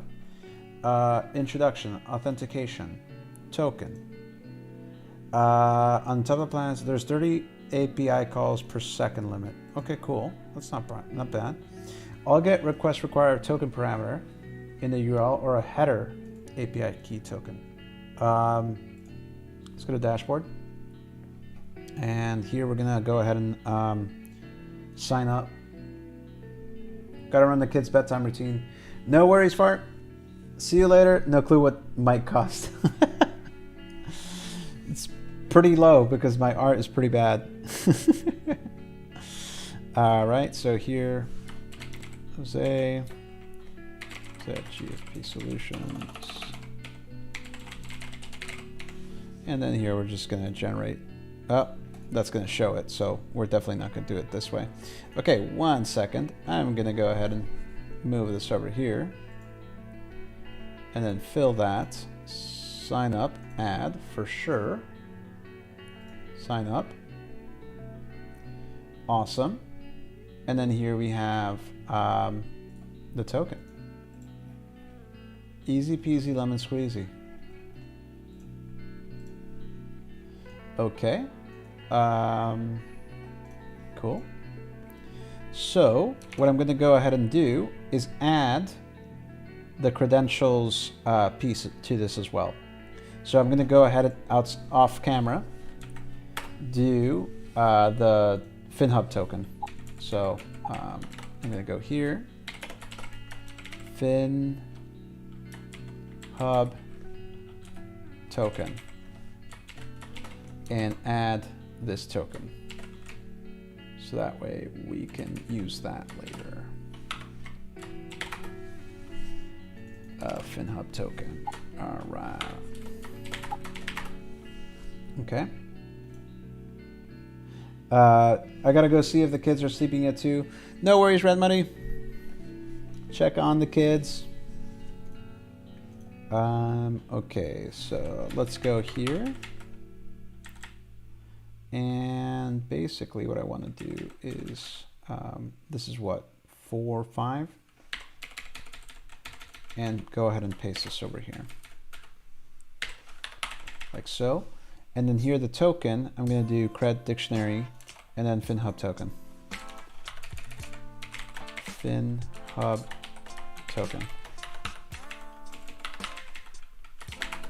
Like so. Okay, so exchange US token, FinHub token, like so. And then we should be able to do that, request. And then basically stock symbols. It should return an array of this. Sim data, and then let's do sim data. The first one, so print.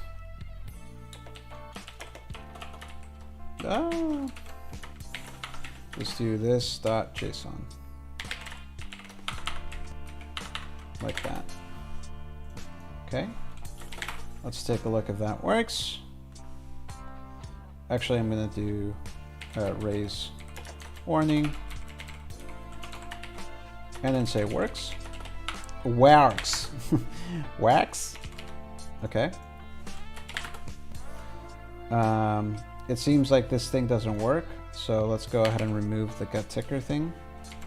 Get ticker. I already removed it. Cool. Okay, let's go ahead and paste it. Cool. Tekla Health. There you go. THQ. Display symbol. THQ. Okay, cool. So basically this returns this.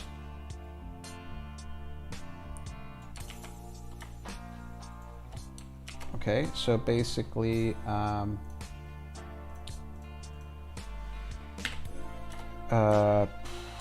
returns that, so that way I know how to reference that later. So we have the sim data loaded. Okay, and essentially now what we can do is basically use that. But how do we search? And it's going to be a really like processor intensive thing if I brute force it, where if I go through all stock symbols, man, that's super intensive though. I don't like that at all.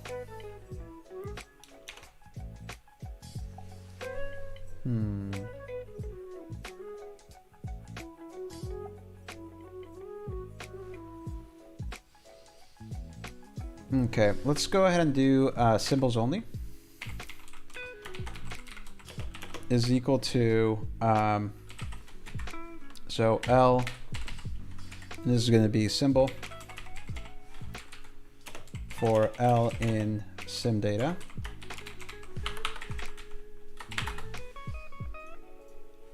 What is the most optimal way?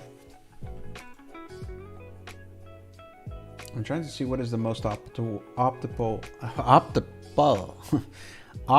way to search to see if an array, if a string has that. So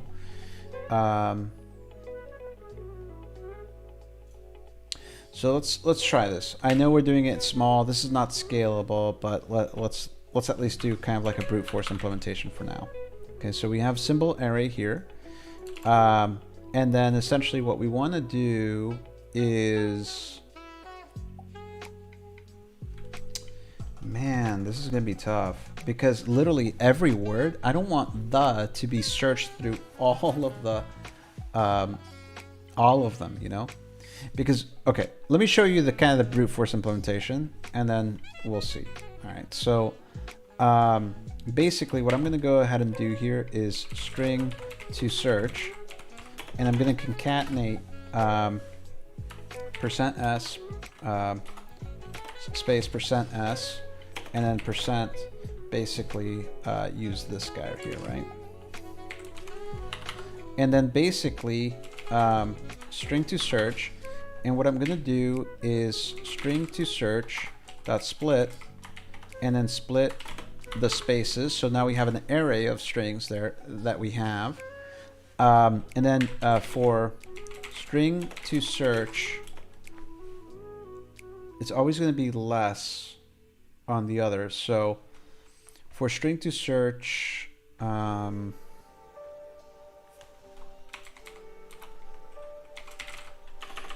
for string in string to search, and then here what we're going to do is if string in basically the array, where is sim array, then basically print found symbol.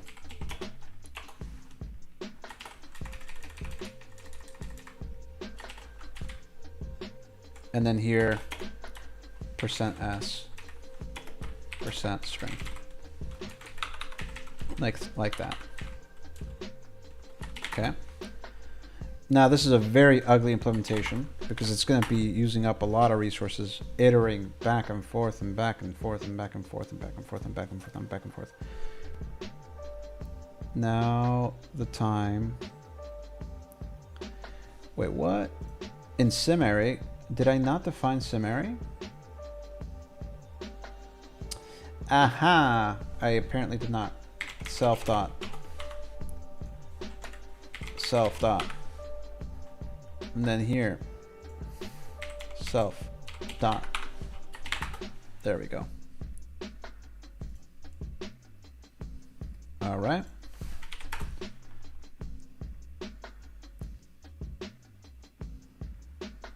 Oh boy. Okay. Alrighty then. Let's restart.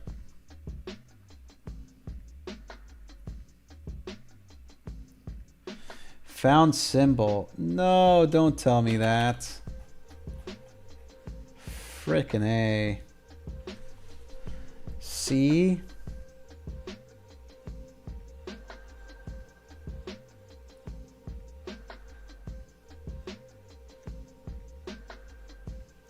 So I'm long in CLOV. Shoot.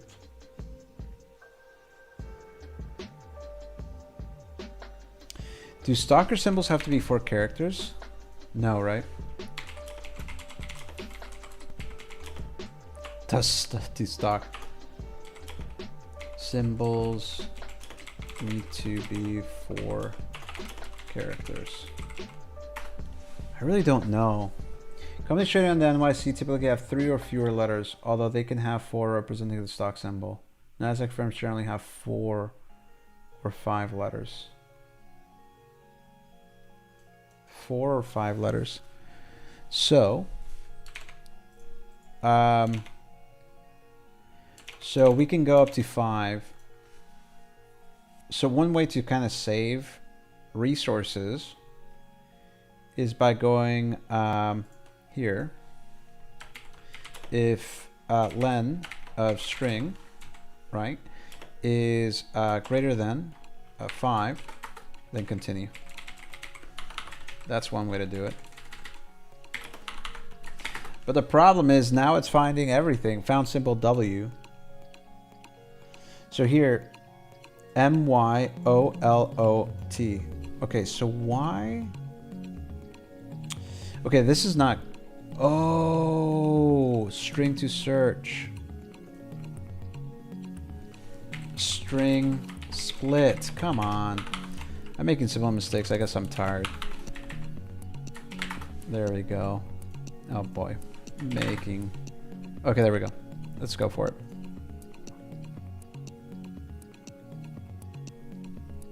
Boom! You guys see that? Found symbol YOLO. Oh no. Found symbol GME. Found symbol NCLH. YOLO. YOLO. Everyone's YOLOing.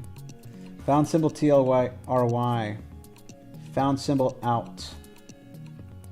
Long stroke out. Yeah, but that's not true. Found symbol YOLO and found symbol apps. Darn. Well, YOLO and apps. Well, that is the symbol. So YOLO keeps on coming up. So let's go ahead and if string is equal to YOLO, continue as well. I know I can condense these two later to make it a little bit cleaner, but right now we're just trying to get something going. Okay, so TLYR out, YOLO apps. We have BB. CEO, unfortunately, is another symbol that doesn't make sense in T stock. My first YOLO, 20K in T stock. Okay. Found symbol CLOV. So it's kind of working kind of nicely, to be fair. So for example, what we could do is found symbol this, and then basically %S. And basically what we can do here is add a tuple, and here we can do self dot sim data. Wait, hold on, but that's an array. So we could technically retrieve the company name. So filter a list of dictionaries, dictionaries by a value. Okay, Python list is based on key value. Okay, so here we have our key value list, expected result for the expected results. Another way is using filter. Yep, that's what we're gonna do. So we're gonna go ahead and do this, and then we're gonna do key val list d dot what is it called again? Symbol, and then this is gonna be in, and then here we're gonna do string.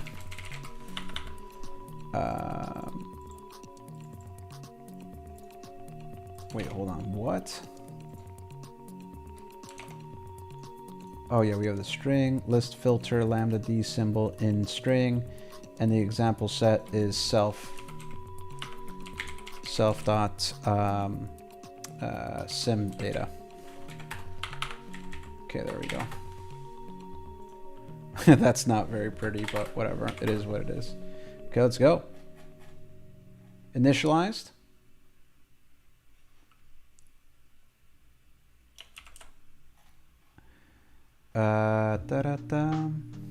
Oh darn. Okay, that's right. So I got the list 0, and then I'm gonna present the company name. So description, right? and then just add description. That's going to be more legible. Okay.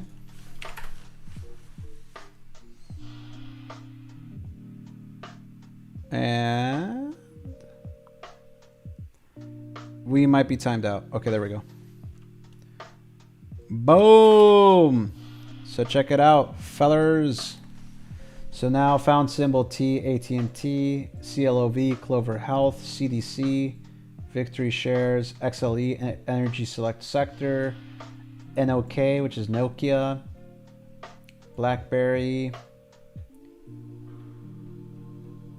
No worries, Red Money. I actually might end very soon. So if I don't see you, have fun. And I'll see you around some other time. Yeah, I'm like reaching my end here. But essentially, I think we did quite a bit of progress here. We did a lot of progress, in my opinion. So now we're retrieving stock symbols from the messages. All we have to do is add the score to a dictionary that keeps track of it, and then that's it. Actually, I'm going to go ahead and finish that up, and then I'm going to end. No worries. Sounds good, Red Muddy. Have fun in story time. Okay, so for example, we want to have a... let's go ahead and add a symbol score. Score is equal to this, right? That's our symbol score. Does that work? Yeah, that works. Okay, so we're going to have a symbol score like so. And then basically what I want to do is it's finding a symbol. We don't have to print this stuff out, to be honest. But what we can do is we can essentially do a what was it called again? Symbol score. So we could do something like symbol score is equal to this symbol score.update actually. And let's go ahead and update these symbols here. So the symbol is going to be string. And then we're going to update this with the actual score of it. So, and I believe that is score. So post data score. Like so. Oh, and actually what I'm going to do here is symbol score dot get.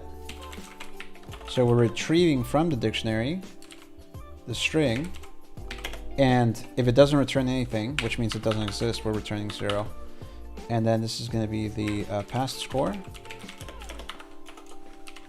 and then we're going to go ahead and add plus post score data like that. Okay. Okay, let's go for it.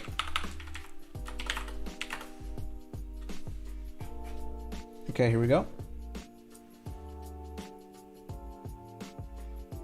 Oh, hold on. I'm still printing this. I should probably remove that. And now what I want to do is at the end of this, or here, basically print this. Print symbol score.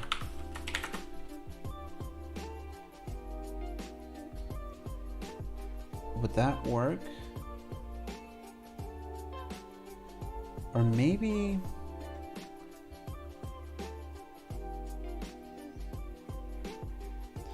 Then I can add the data frame. Actually, let's go ahead and add the data frame. It'll just look cooler, actually. So we can do df. We already have df, right?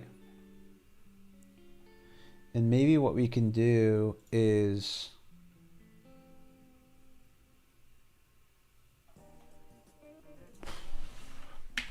df.append symbol score, maybe.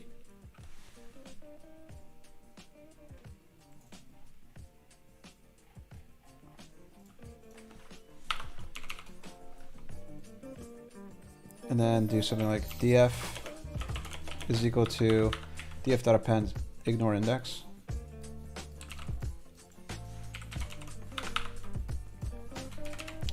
And then we can do this. Df is equal to df.sort values. And then this is going to be sorted by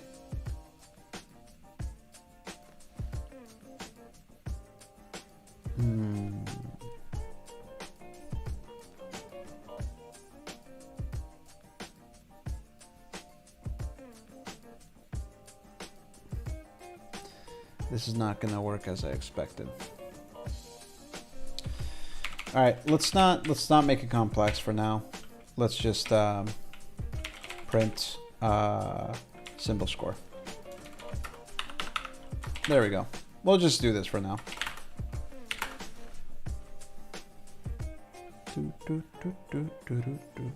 So GME 608, NCLH 14. We have some CEO, some Clove, a 259 still, GME 608 still, AMD at 109 now, 608 still, GME at 1037, so that it went up there. More stock symbols coming on. VAIC at 350 at 328, Nokia at 41, PLTR at 189. Google got mentioned probably at the beginning. GME at 35,000. Holy, okay. CLOV there. Oh, that's really cool, actually. Okay, so you know what?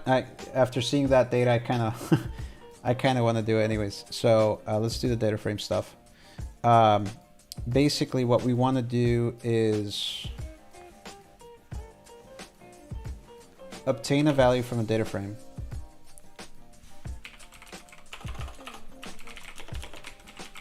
From a data frame. Pandas. Data frame cell of a data frame. Sub df unlock 0. Val.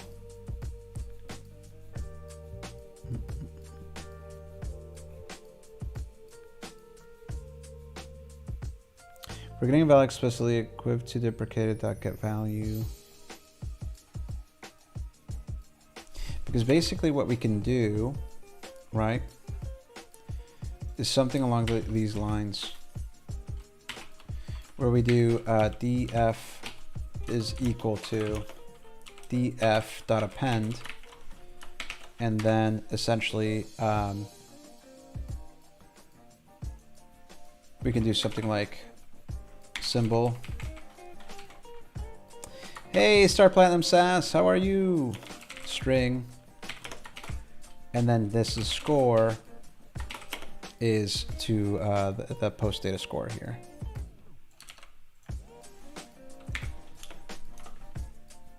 Yeah, programming. I'm basically creating something that's just actively looking at a subreddit. You've probably heard it in the news, Wall Street Bets, and basically showing what is the stock symbol that's being mentioned the most there. Okay, so there, df is equal to df.append. So basically what this will do, I'm actually interested to see what it's going to do. And then essentially here, oh no, we can basically yank, paste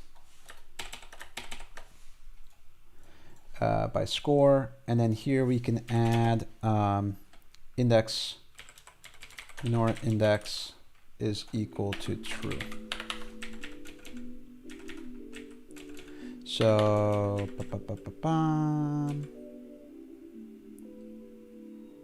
I feel like that could work. I think that could work. And then here we're going to print the data frame. Okay, let's give it a shot.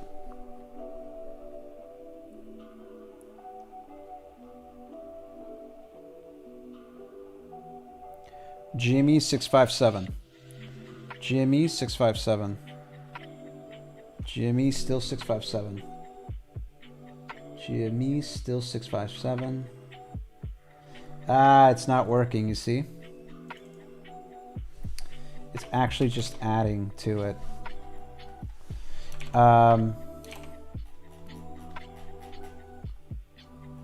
So,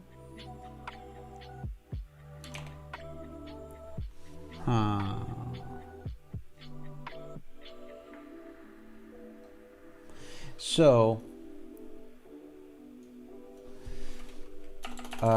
update a row in data frame Python pandas in Python data frame. Syntax. While the Python unlock method is possible to change or update the value of a row /com by providing the index value of the same. In this example, we have updated the value of rows 0, 1, 3, and 6 with respect to the first column, num2 100. Conclusion. Okay, so how do we get the index though? In place. As seen above, we have replaced the word Siri with code within the data frame. Data replace Siri with code. Syntax. Example. Data frame that replace old string new string.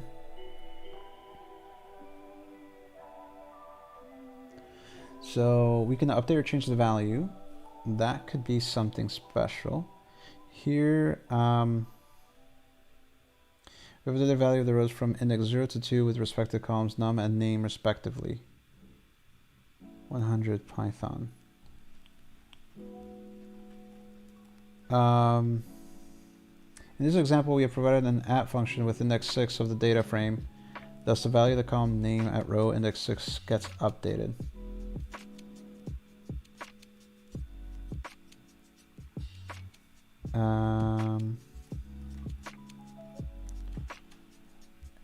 Pandas the data frame. Here we have created a data frame.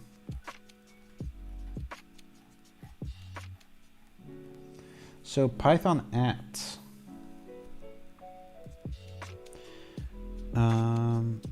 Find the index. So that could work. Of a row using a value pandas.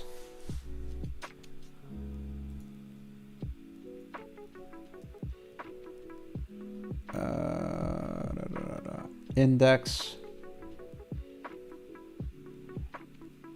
What the heck?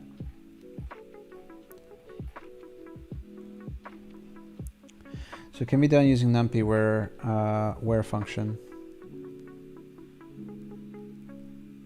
Boolcal array 1, 3, and 4. Okay, so maybe we need to import numpy. Okay, so let's go ahead and go here. And essentially, this is the df. Okay, so basically, we can go here, np where df, and then basically symbol is equal to string,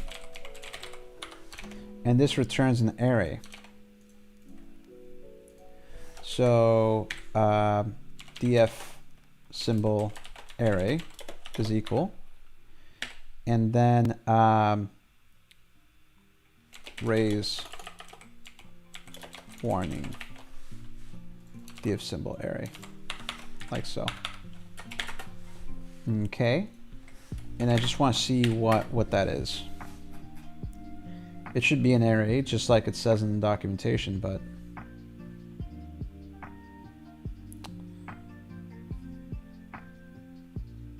It's complaining about something. They're unable to resolve. Okay. I thought I had. Let's go numpy. I thought I had numpy.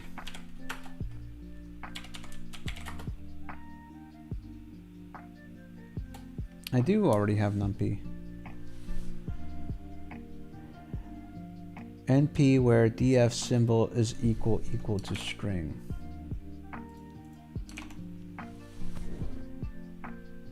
Key error symbol. Don't I have in my data frame? Symbol, yeah.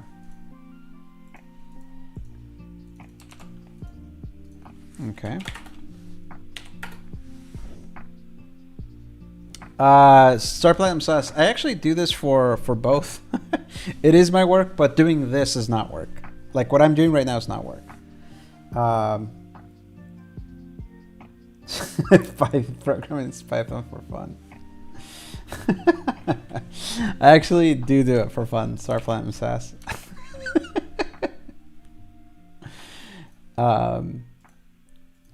I'm getting this like really weird error. Why am I getting a weird error? I can't even hash table. Pandas doesn't like this at all. Okay. So maybe we don't use pandas. I mean NP, numpy. Select indices.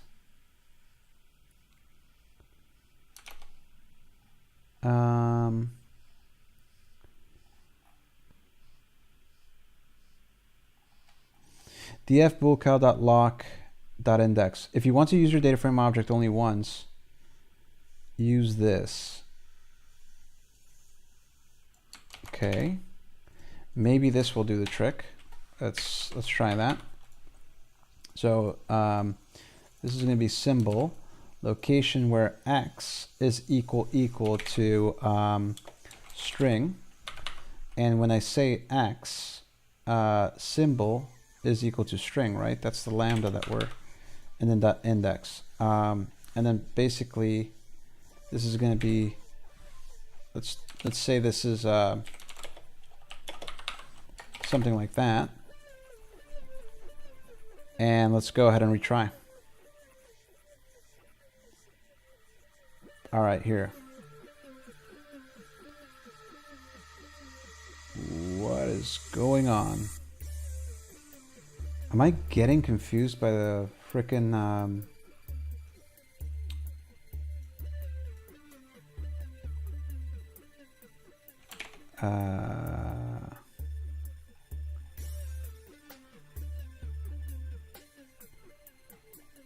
df index to list?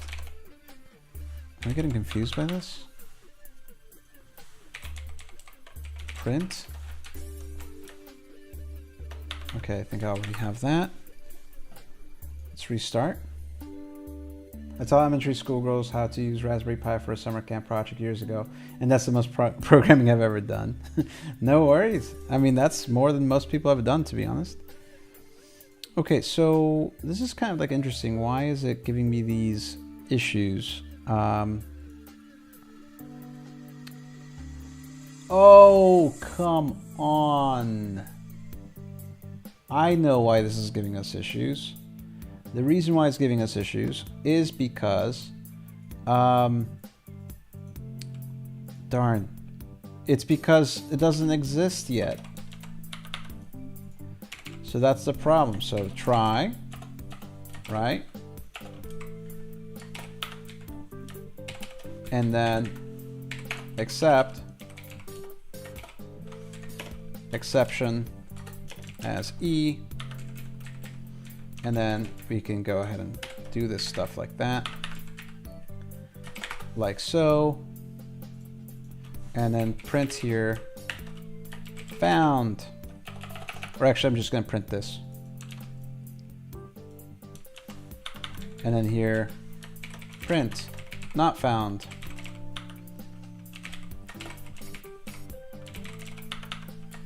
Okay, there we go. What's the, what is it complaining about right now? Python format we can ignore.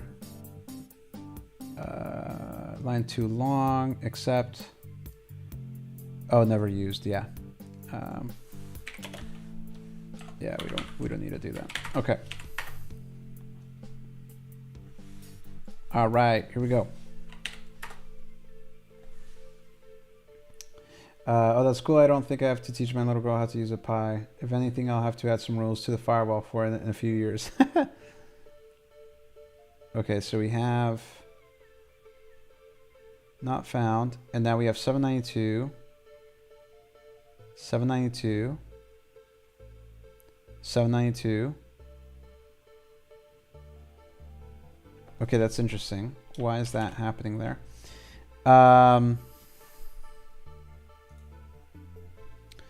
So it's printing dfsim array.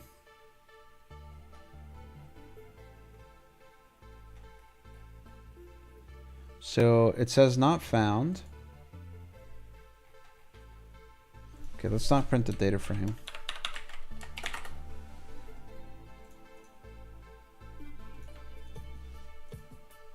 Oh, because we ignore index, right? So what if I do that? Okay.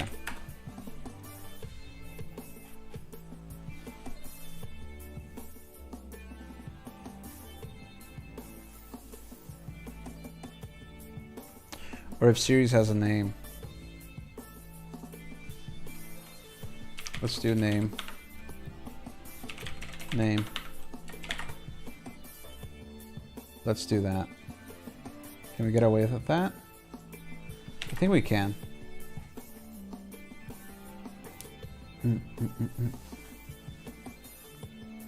Or if series has a name.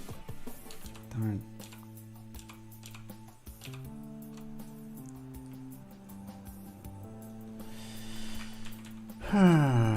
Okay. So we keep on getting no. What if we go back to what we were doing earlier with a NP?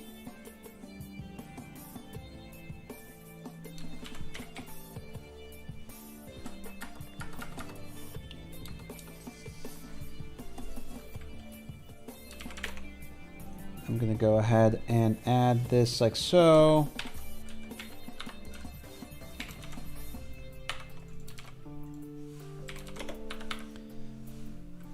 Is equal to, and then basically symbol.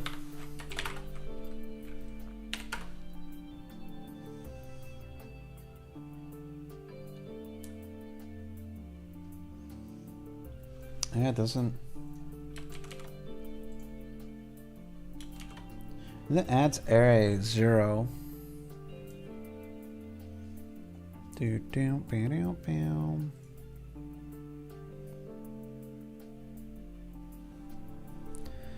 Yeah, we can't get the index, man. This is tough. Because we're not getting the index. So I lock. Select indices.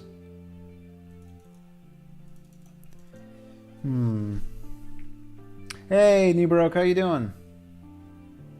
No worries, contributing to the painting stream. Where's the GPUs at?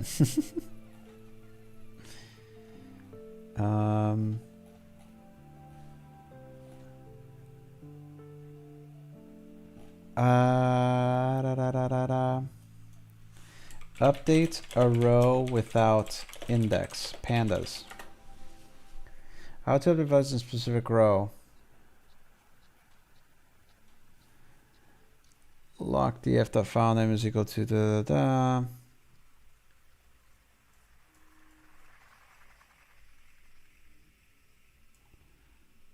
So df.lock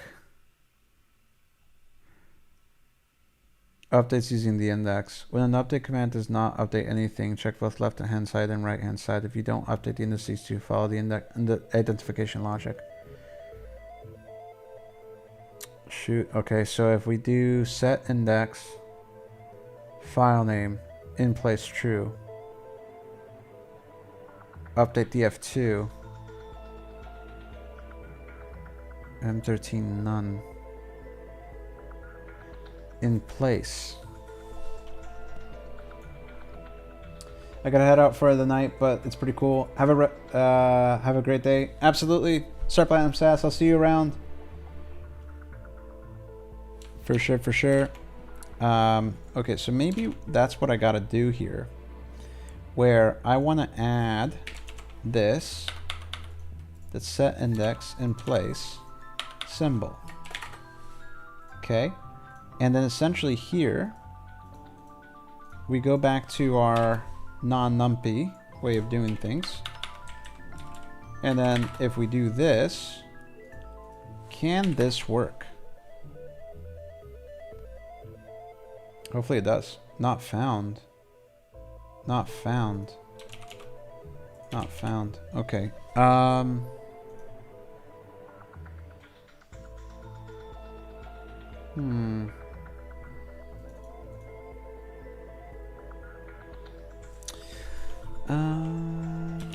Let me actually see here. Actually, connection refused. Darn. Let's let it run for a bit and see what happens. It's not found, not found.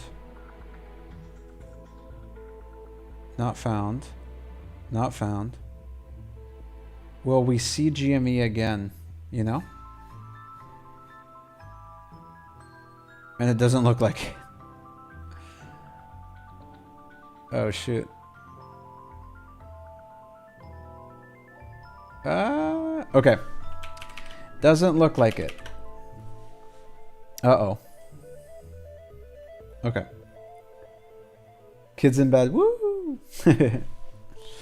Okay, so it didn't seem to work according to plan here. If you have 15K sitting around, you have my reservation slot for an ant miner order. Nice. Okay, so this whole data frame thing is kind of annoying. You know what? I'm going to do a kind of annoying implementation. What I'm going to go ahead and do is basically go back to my score update thing, or symbol score.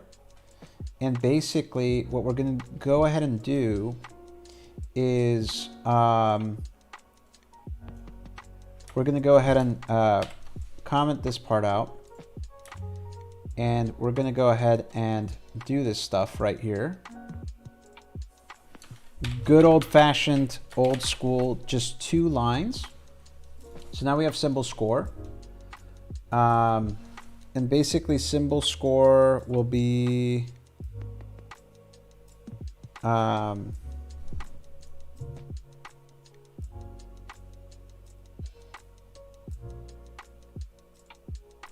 symbol score dot update, got it. And then basically what we're gonna do, okay, so I have a plan. And then basically what we're gonna do is symbol score dot items. And then basically what we're gonna do is for dict items in symbol score items, we're gonna go ahead and do mutate Doge. Converted to Bitcoin. For dictionary item in symbol score dot items, we're gonna go ahead and that's gonna be like a tuple, right? So we're gonna go ahead and do df dot df dot append. Basically we're gonna do this. So we're gonna go ahead and do this.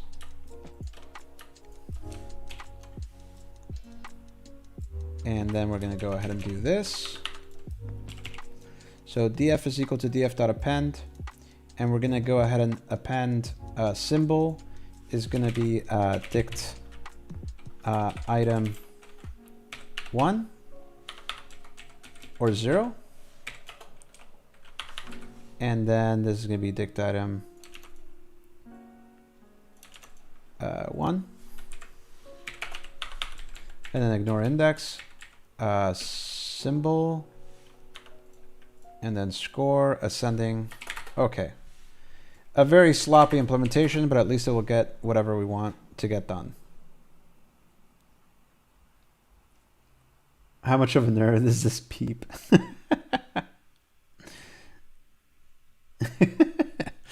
I think we've established we're all nerds here.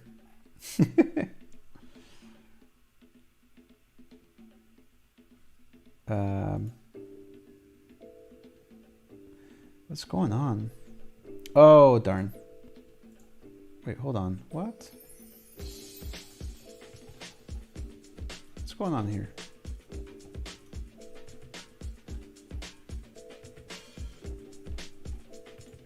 Okay, we're getting stuck there.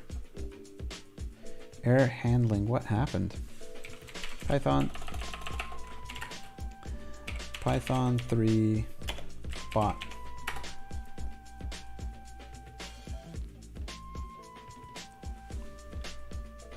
Oh gosh. Another thing that I'm not thinking through. We need to print df.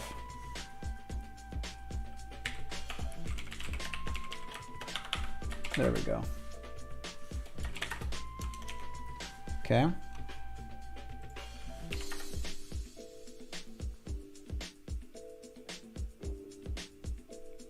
There we go. Come on. Wait, what? Why nan? Whoa, this is definitely not working as expected.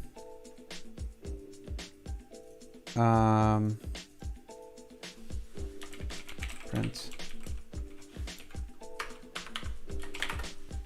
This might give us more.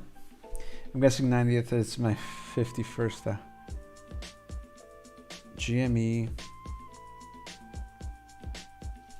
Okay.